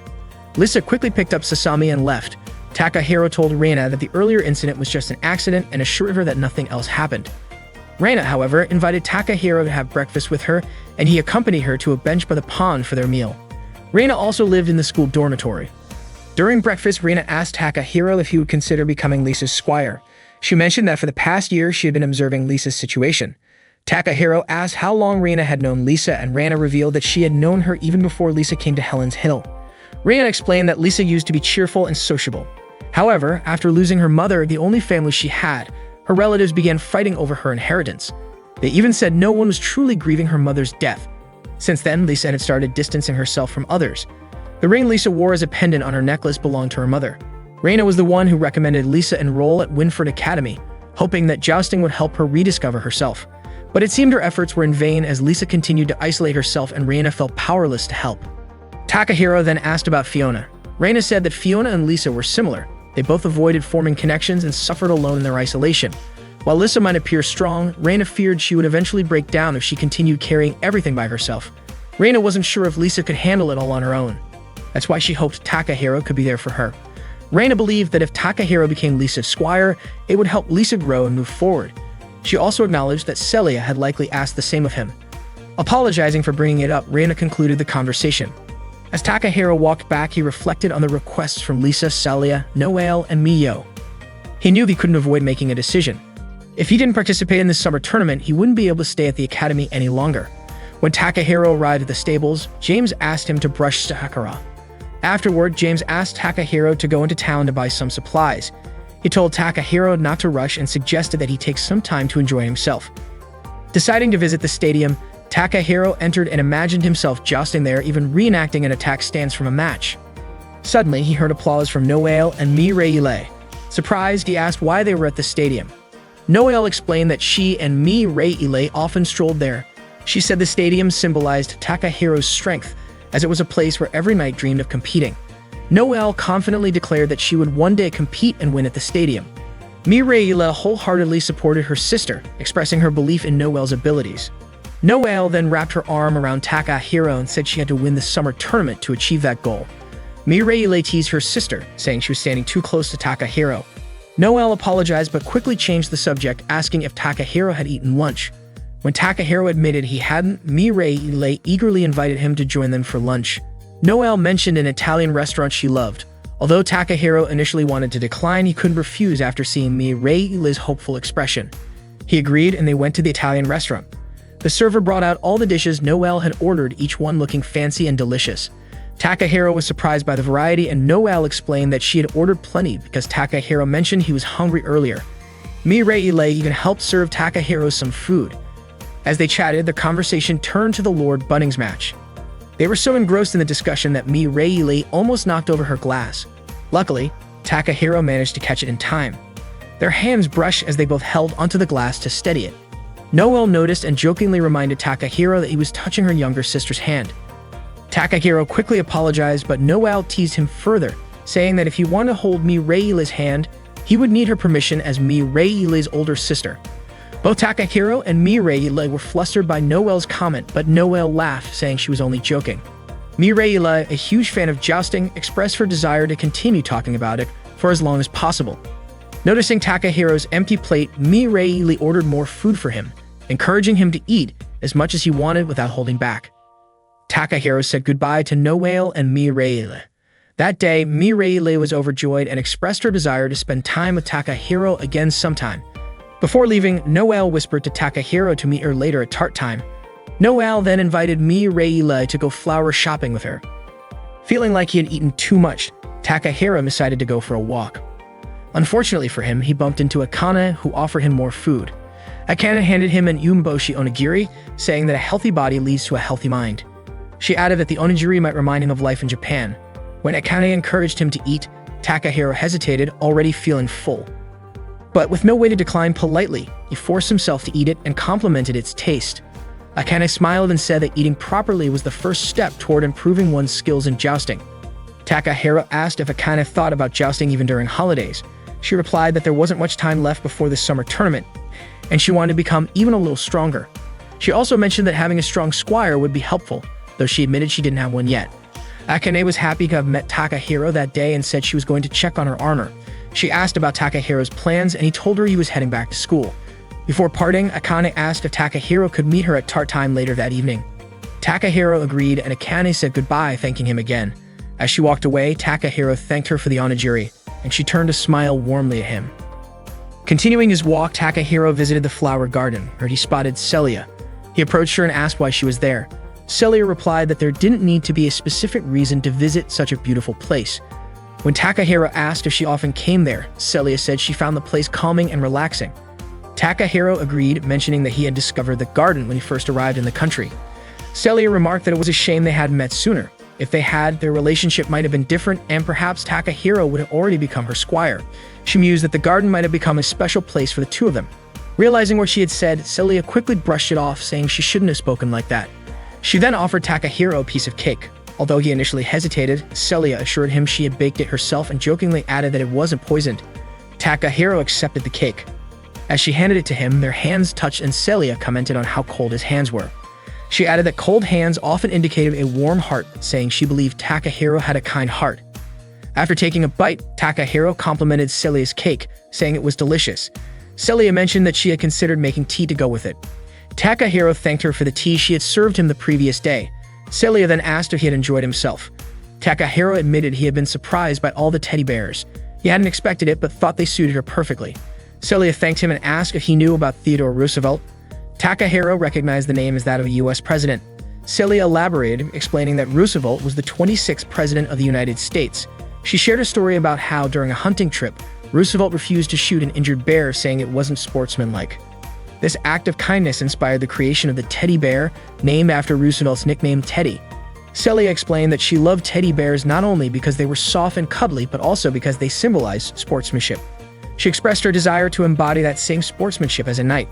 Realizing she had gotten carried away, Celia asked Takahiro to keep their conversation a secret. Takahiro promised to do so and said he would treat Celia next time as a thank you for the tea. Celia smiled and said she would look forward to it. Takahiro began his walk home, thinking he had spent too much of the day being lazy. Suddenly, Mio called out to him. She was sitting with Bertile, Emma, and An, enjoying a tea gathering. Takahiro approached them and asked Mio what they were up to. Mio explained that she had made some sweets for Takahiro earlier, but he hadn't been around to try them. She mentioned that they were now having tea together and noted how impressive Bertile was, even practicing on her days off. Apparently, Bertile trained more than necessary, even to the point of exhaustion, but her dedication never wavered. Bertile smiled and commented that it was destiny for her and Mio to meet. Mio offered Takahiro some of the sweets she had made, assuring him they were delicious. However, Takahiro apologized, explaining that he couldn't eat anymore. Mio insisted that he shouldn't feel shy around her, but Takahiro seriously insisted he was too full. Just then, a squirrel fell onto Mio's head.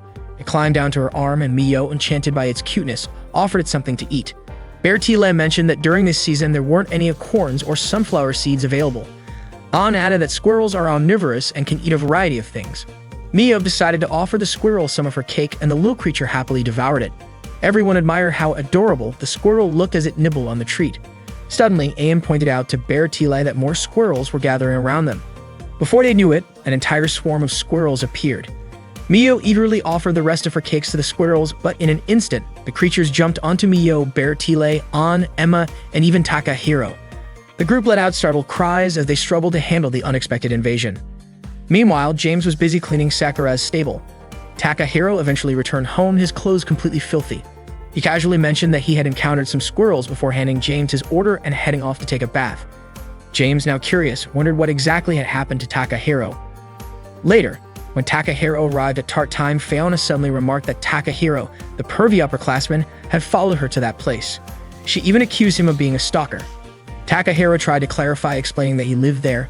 Fiona dismissed his explanation, claiming he had probably moved to tart time just because he knew she and Lisa would be there. Takahiro pleaded with Fiona not to misunderstand him.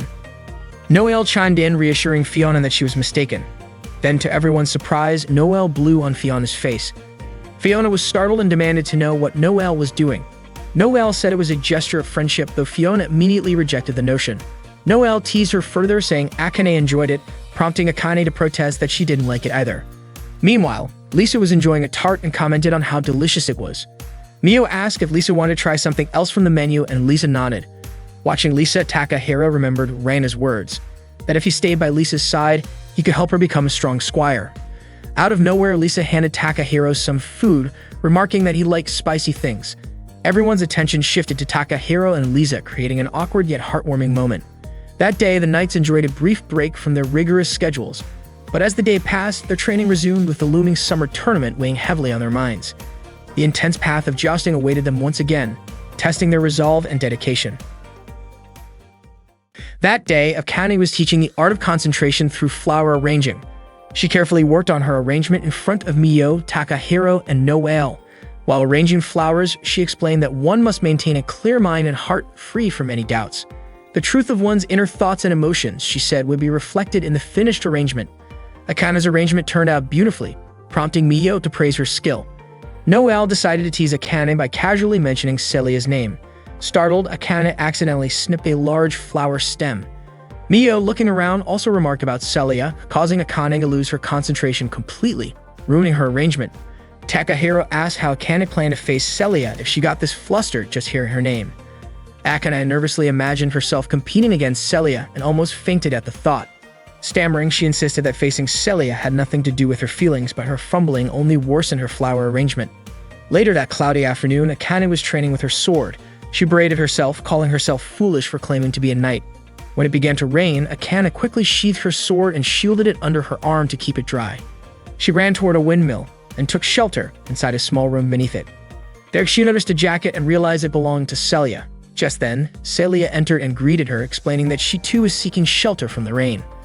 Akane was stunned to encounter Celia in such an unexpected place. Celia asked if Akane was there to escape the rain as well, marveling at the coincidence of their meeting. Overwhelmed with joy, Akane nearly fainted again, but she pulled herself together, forcing a smile and greeting Celia as calmly as she could, though she awkwardly commented on how sunny it was that day. Celia gently corrected her, advising her not to rely too much on weather forecasts. Celia, noticing her clothes were drenched, began removing them, including her undergarments. Akane was utterly shocked to see Celia in front of her. Celia encouraged Akane to remove her wet clothes too, warning her about catching a cold. Akane refused at first, claiming that she was trained to withstand the cold. She quickly clarified that she didn't mean to imply Celia wasn't as resilient. Just then, Akane sneezed, prompting Celia to tease her, saying she'd been proven right. Reluctantly, Akane followed Celia's advice. They laid their wet clothes on the windmill's rotating mechanism to dry. Celia asked if Akane felt cold, and Akane insisted she didn't. Celia shared a survival tip about soldiers in cold climates, who would warm their hands by placing them inside the stomachs of dead horses. She laughed, saying they didn't have any dead horses, then embraced Akane, hoping her body warmth would help. Akane felt Celia's warmth, her heart racing. When Celia checked outside, the rain and storm seemed to have stopped. Akane was thrilled, thinking they could finally return. But just as they were about to put their clothes back on, the windmill started spinning again, carrying their garments out of reach. Akane tried to grab them, but the clothes were too high up. Celia suggested Akane climb onto her shoulders to retrieve them. Though hesitant, Akane followed her instructions, but their unstable position made it difficult. Akane pleaded with Celia to be more careful, but their clothes only got higher. In the commotion, Akane lost her balance and fell. Their clothes continued to follow the windmill's motion and were eventually blown away by the wind. Feeling guilty, Akane apologized for not being of any help. Celia reassured her, telling her not to blame herself and not to worry about her either. Celia promised they'd find something to wear. Meanwhile, Takahiro was by the river, rushing down a horse when a bra floated past and got caught around his leg. Startled, he picked it up, wondering what was going on. The horse, Cheyenne, neighed loudly, alerting him to more clothes floating down the river. Takahiro stared at the scene, utterly confused and curious about what could have caused it. Mio called out to Takahiro and walked up to him. Takahiro glanced at her and remarked that it looked like Mio was wearing something of his. Confused, Mio asked what he meant, but Takahiro dismissed it and asked her to escort Sakura and the others back to the stables. He walked off carrying the bra he had found earlier. Mio couldn't help but find Takahiro's behavior odd. Elsewhere, Fiona was walking along the riverbank, searching for something. Takahiro approached her and asked if she needed help. Fiona, sounding irritated, replied that she could handle it on her own. Takahiro then asked if she was looking for a bra, holding up the one he had found. Fiona was shocked, and Takahiro, after glancing at her noticeably flat chest, realized the bra couldn't possibly belong to her. Embarrassed, he apologized and admitted his mistake before walking away. Suddenly, Lisa appeared, saying she had found her cat. Noticing Fiona's expression, Lisa asked what was wrong, but Fiona just shouted that she didn't understand what had just happened. Back in the windmill's room, Celia and Akane were still stuck. Celia remarked that they couldn't stay there forever. Akane suggested heading to the nearest building to find something to wear. She reasoned that since no one would likely be around, they could avoid being seen. However, when Akane opened the door, she quickly slammed it shut. Celia asked what was going on, and Akane explained that a group of students and their art teacher had arrived outside to paint. The teacher instructed the students to finish their paintings before leaving. Akane informed Celia about the situation. Meanwhile, Takahiro found another piece of clothing, a pair of pants, hanging on a tree branch near the windmill. From the windmill's window, Celia peeked out and suggested calling one of the students for help. Akane, however, strongly opposed the idea, unwilling to let anyone see Celia in her current state. She insisted they wait until the students were done painting, reasoning that it wouldn't take long since they were only students. Celia questioned whether painting could truly be finished that quickly, and Akane admitted that everyone worked at their own pace. Back by the river, Mio was still trying to coax Shin back to the stables. The horse stubbornly refused to move and instead walked further into the river, causing Mio to lose her footing and fall into the water. Cheyenne waded into the river to retrieve a pair of underwear that was floating downstream. Meanwhile, Takahiro headed toward the windmill, feeling certain that someone was inside. He entered the lower room of the windmill, but as he closed the door, the lock shifted and secured the door from the outside. Celia and Akane heard a noise. Akane quickly went to investigate and informed Celia that someone had arrived. Realizing they needed to hide, they searched the room for a place to conceal themselves. Finding no suitable spot, their attention turned to the flour being ground in the mill. Takahiro entered the milling room and called out, asking if anyone was there. Receiving no response, he climbed the stairs to where Celia and Akane were hiding. To his surprise, he spotted two statues of women in the room.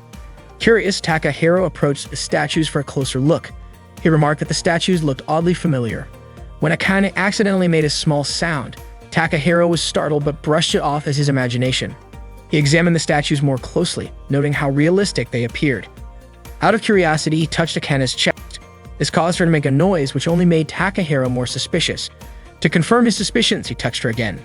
This time, Akane, furious, retaliated by swinging her sword at him.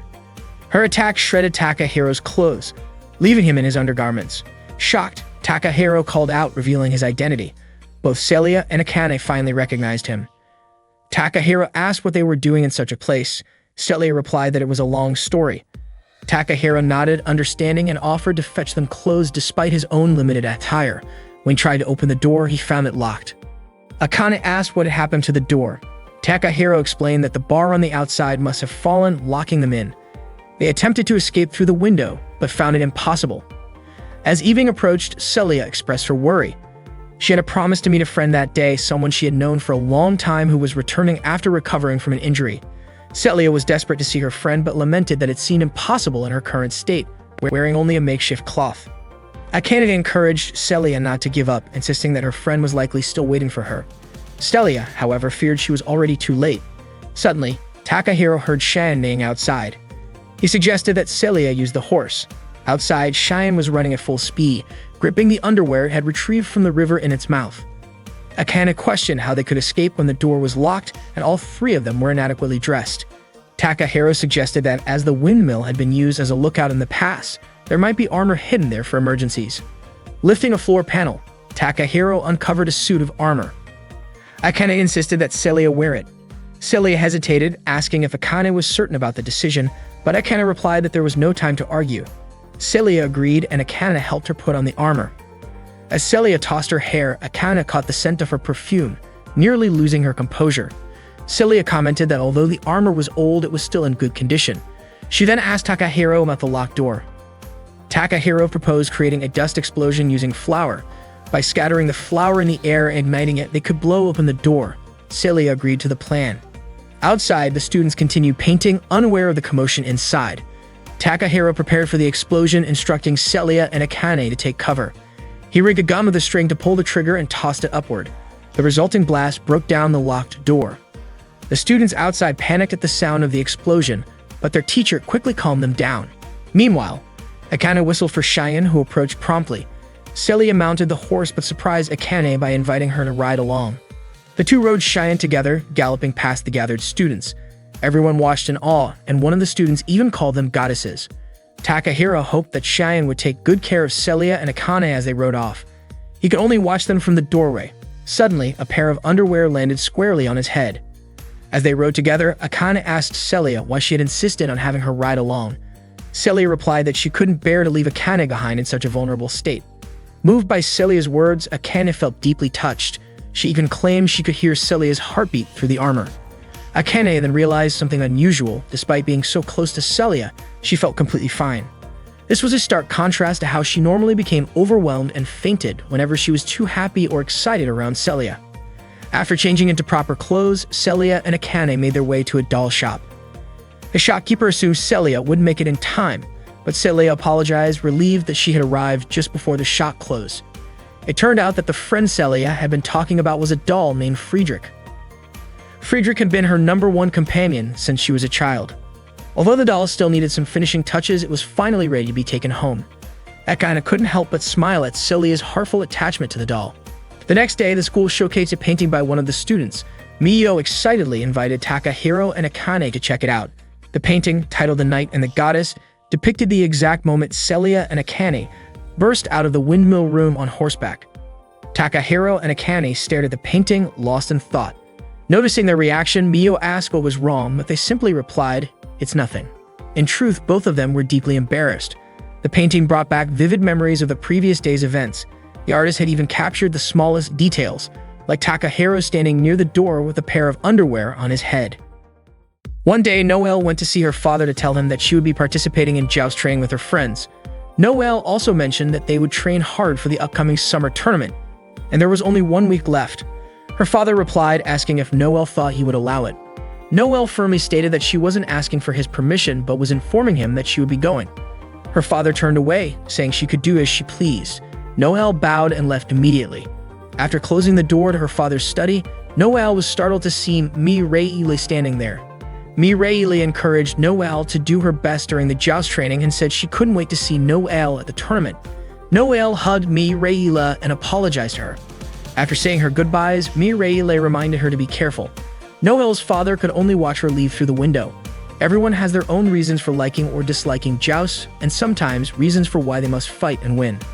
That day marked the first intense training session for the Knights. Bertile and Miyo trained together in a joust match, which ended in a tie. Both of their strikes were impressive. Noelle practiced running with weights, Lisa trained with her lance, while Akane worked on her concentration by calming her mind and spirit. Afterward, they practiced horseback riding and aimed their lances at targets. Ayako, Takahiro, and Emma observed from a distance. Ayako remarked how enthusiastic the Knights were on their first day of training, and Takahiro noted that it was because the tournament was getting closer. Ayako then excused herself to prepare dinner. She was in charge of coaching, medical care, and nutrition during a training. Thanks to Ayako, the student council had approved the training camp. Takahiro was responsible for managing the Knights' horses. Meanwhile, the school was busy preparing for the tournament event. Celia was in the student council room when Reina approached her to discuss the tournament schedule. Seeing Celia lost in thought, Reina asked what was on her mind. Celia said she was just thinking about how Miyo and her friends had already finished their first day of training. Reina grew curious about how hard they were working. Celia admitted that she had hoped they would invite her, even though she knew it wasn't possible for her to join. Reina pointed out that Celia was the strongest knight in the school, so people would naturally treat her differently and hold back when they were around her. Celia, however, didn't want people to see her for her title. She wanted them to notice her true self.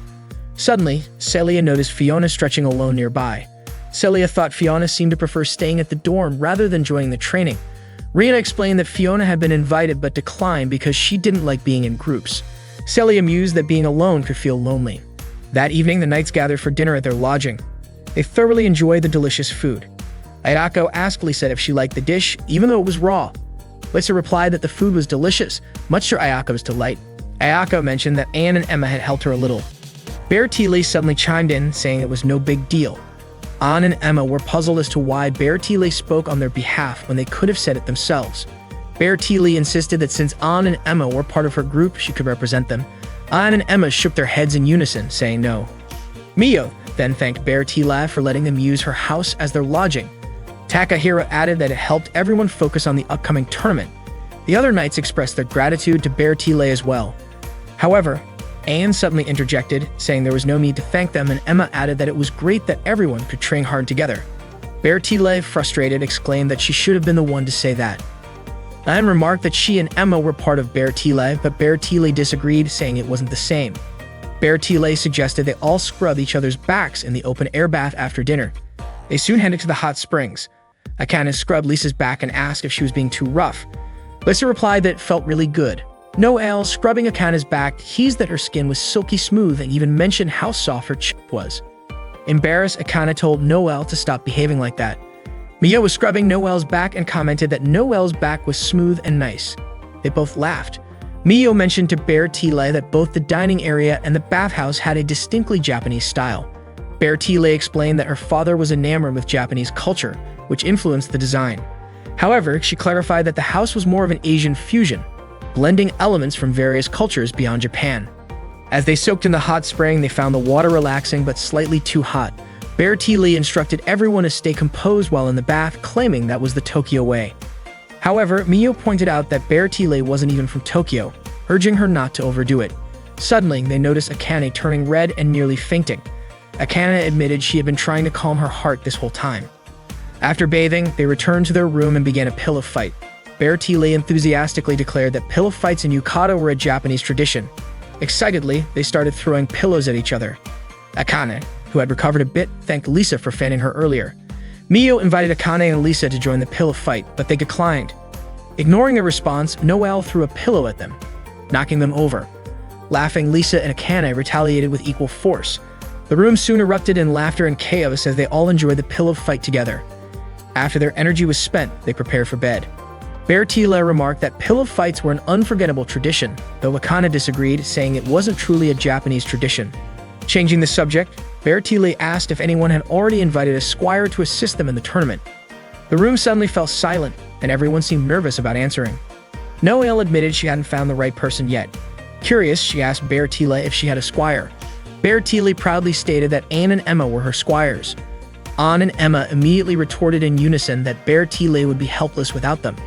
Noelle then turned to Lisa and Akane, asking about their plans.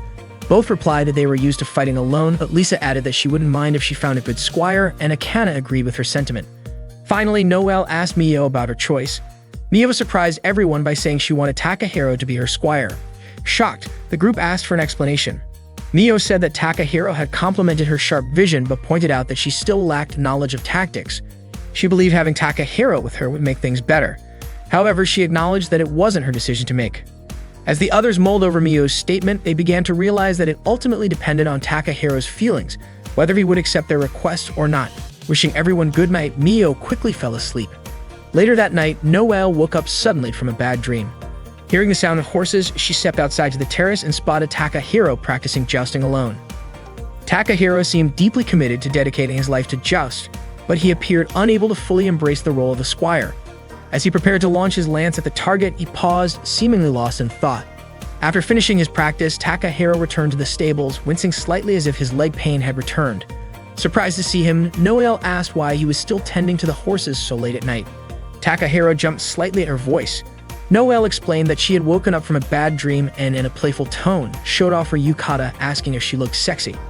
Takahiro let out a long sigh, clearly not in the mood for teasing. Noelle then asked if Takahiro had a moment to talk with her. Noelle and Takahiro took a walk outside the inn. Noelle shared a story about her father, who was once a knight that competed in jousting. He had always hoped that Noelle and Mireille would follow in his footsteps. However, Noelle ended up shattering both her father's and Mireille's dreams. Mireille fell from her horse during a match, and although Noelle was by her side, she couldn't prevent the accident. The surgery went smoothly, but Mireille lost her leg. The doctors couldn't explain it. Her wounds should have healed by then. Hearing this, Takahiro was reminded of his own injury. After the accident, Noel's father grew to resent jousting, a sport he had once loved deeply. That was why he destroyed the knight statue that used to stand in their home. Noel's father could never forgive jousting for taking Mireille's leg. Even Noelle herself considered quitting jousting, but Mireille wanted her to keep going. Mireille wished for Noelle to become a magnificent knight like their father. That was Mireille's dream for Noelle. Understanding this, Noelle promised to fulfill her sister's wish. She told Takahiro that she wanted to keep that promise more than anything. Noelle dreamed of making Mireille proud by becoming a great knight and winning the tournament. She longed to see Mireille smile again. For that reason, Noelle needed Takahiro's help. She asked him to become her squire. The next morning, the knights resumed their training together, starting with a group run. It was their final day of training as a team, and Valkyrie urged everyone to train hard so they wouldn't have any regrets. She led them in a cheer for jousting, declaring it the best, and everyone enthusiastically joined in. Miyo and Noelle stretched together, and Noelle mentioned that she had already asked Takahiro to be her squire. Miyo commented that having a squire like Takahiro would be amazing. After all, even Celia wanted him as her squire. Miyo was convinced that Takahiro was exceptional. She then asked Noelle what Takahiro's response was. Noelle admitted that he hadn't given her an answer yet. Confused, Miyo wondered why Takahiro hadn't chosen a knight to support. After finishing their final training session, the group gathered for dinner. Valkyrie reminded them that once they returned to Helen Hill, the tournament would officially begin. That night, Ayako served them an irresistible feast, urging the knights to eat their fill. As everyone else drifted off to sleep, Miyo found herself unable to close her eyes. She eventually noticed Takahiro heading to the stables. Takahiro greeted Sakura and Itoe, who were resting after a long day. He told the horses to get plenty of rest before the tournament, just like their riders. Afterward, he went to the hot spring to relax. Standing in the warm water, memories of his jousting days and his fall suddenly came flooding back. Miyo's voice snapped him out of his thoughts. He turned startled to see her standing there wrapped in nothing but a towel. Miyo asked why he was there, but Takahiro flipped the question back at her. She explained that she couldn't sleep despite being exhausted. Miyo then asked if Takahiro had just finished taking care of Sakura and the other horses. He nodded in response. As she turned to leave, Miyo stopped and came back to ask him why he hadn't chosen a knight yet. She pointed out that Celia and Noelle were both strong knights, and either of them would be honored to have him as their squire. Takahiro explained that it wasn't that he didn't want to be a squire. He just couldn't bring himself to meet the expectations placed on him. He was afraid of failing and couldn't bear the thought of disappointing anyone. Miyo asked if he was talking about Julianus, Celia's older brother. She then asked if Takahiro secretly wanted to become a knight again. Takahiro shook his head and said he no longer wished to be a knight. Miyo pressed further, asking if he still loved jousting. If he did, why wouldn't he give it another shot? She stepped closer, telling him that if he missed the tournament, he wouldn't be able to stay at the academy. She urged him not to overthink things so much. Just do what you want to do, Miyo said. There's no reason for you to carry everyone's expectations, and if you fail, you can always try again. Miyo mentioned that she wanted Takahiro to be her squire, but she admitted she preferred seeing him as a knight. Suddenly, a strong gust of wind blew Miyo's towel away. Embarrassed, she quickly covered herself with her hands and instinctively jumped toward Takahiro. In the process, her chest accidentally pressed against his face. Miyo immediately pulled herself up, trying to continue their conversation. However, Ayako suddenly called out to Miyo. Startled, Takahiro quickly submerged himself underwater to hide. Miyo turned to Ayako and asked if she wanted to join the bath as well. Ayako commented on how Miyo was still awake. Moments later, the rest of their friends appeared. They had woken up and gone looking for Miyo. Ayako cheerfully noted that the best part of this place was being able to soak as much as they wanted. Lisa, noticing Miyo's flushed face, asked why she looked so red. Miyo brushed it off, saying she was fine. Ayako entered the water, but she suddenly felt something touch her leg. Emma wondered aloud if there might be fish in the bath. Miyo suggested it was probably just Ayako's imagination. Meanwhile, Takahiro managed to slip away unnoticed, hiding behind some rocks and swimming to the edge of the bath to make his exit. As Lisa looked up at the sky, she noticed a shooting star and pointed it out to everyone. Valkyrie enthusiastically suggested that they all make a wish together. Valkyrie wished to face Miyo in the tournament. Noelle wished for Takahiro to become her squire and to win the summer tournament. Akane wished to improve even just a little. Lisa hoped to emerge victorious in the tournament.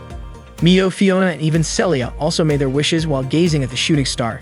Each person's thoughts and emotions were as unique as the stars shining in the night sky.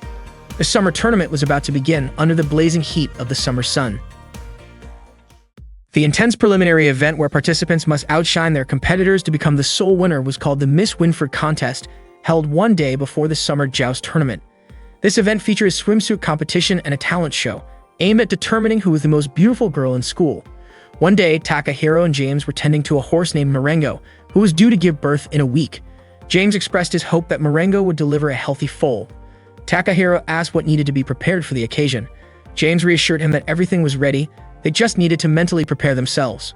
An and Emma overheard Takahiro and James' conversation. Excited, they informed Bertile about Marengo's upcoming delivery, urging her to get ready. However, Bertile was too engrossed in picking out swimsuits to pay attention to what An and Emma were saying. Misunderstanding the conversation, Bertile thought they were discussing Takahiro heading to gliding practice. The next day in the cafeteria, Bertile casually announced to the others that Takahiro would become the squire of whoever won the Miss Winford contest. This news left everyone puzzled. Akane pointed out that deciding a partnership based on a beauty contest was an odd approach. Bertile confidently claimed that Takahiro probably believed she would win, but lamented that she already had An and Emma as her retainers, so she couldn't make Takahiro her squire. Mio was baffled by Takahiro's reasoning, but Noelle saw it as a golden opportunity. If winning the contest meant Takahiro would become the squire, then Noelle was determined to participate. Mio teased Noelle, reminding her that Celio would likely compete as well, making it nearly impossible for Noelle to win. But Noelle refused to give up without a fight, confidently saying she'd try her best regardless. Inspired, Mio decided to join her.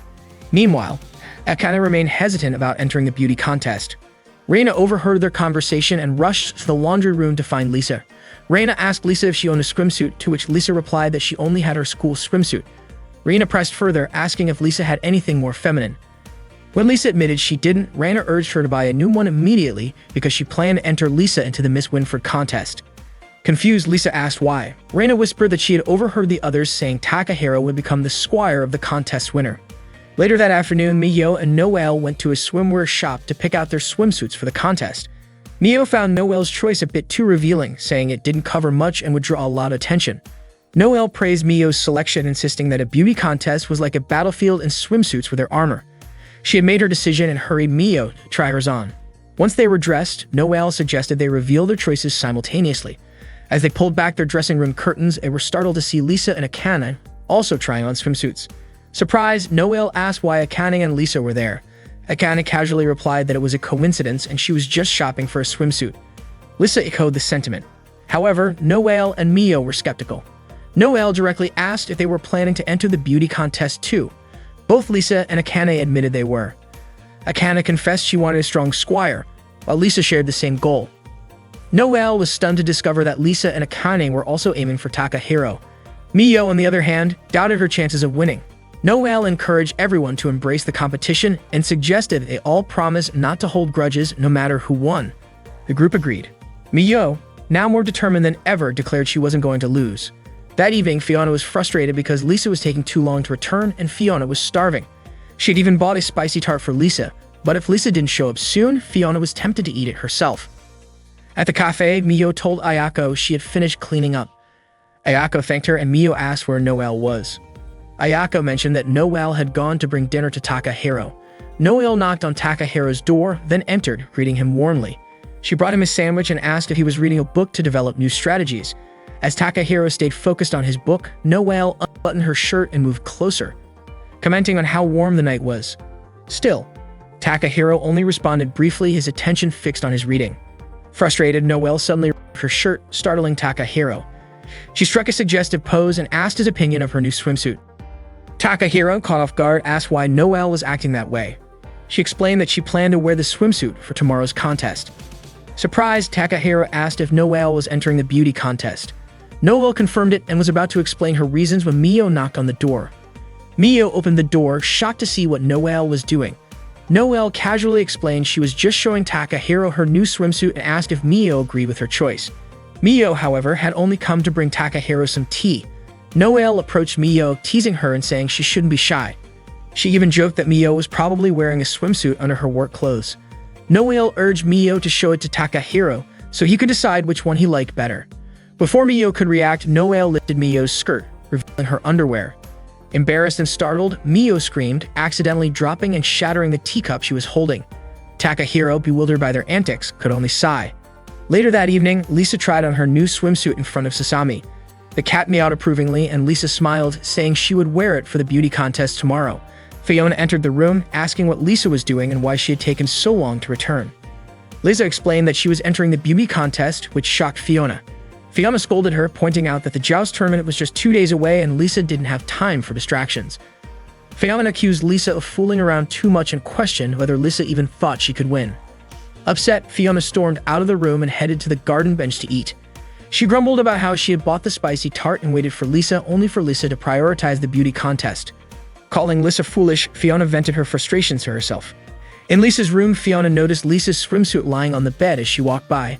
The day of the beauty contest arrived. That morning, Lisa realized her swimsuit was missing. Panicked, she ran out of the school building to search for it. Raina, dressed in a Nike mascot costume, spotted her and called out. Removing her helmet, Raina asked why Lisa was in such a rush. Lisa explained that her swimsuit was missing and that she needed to check her room.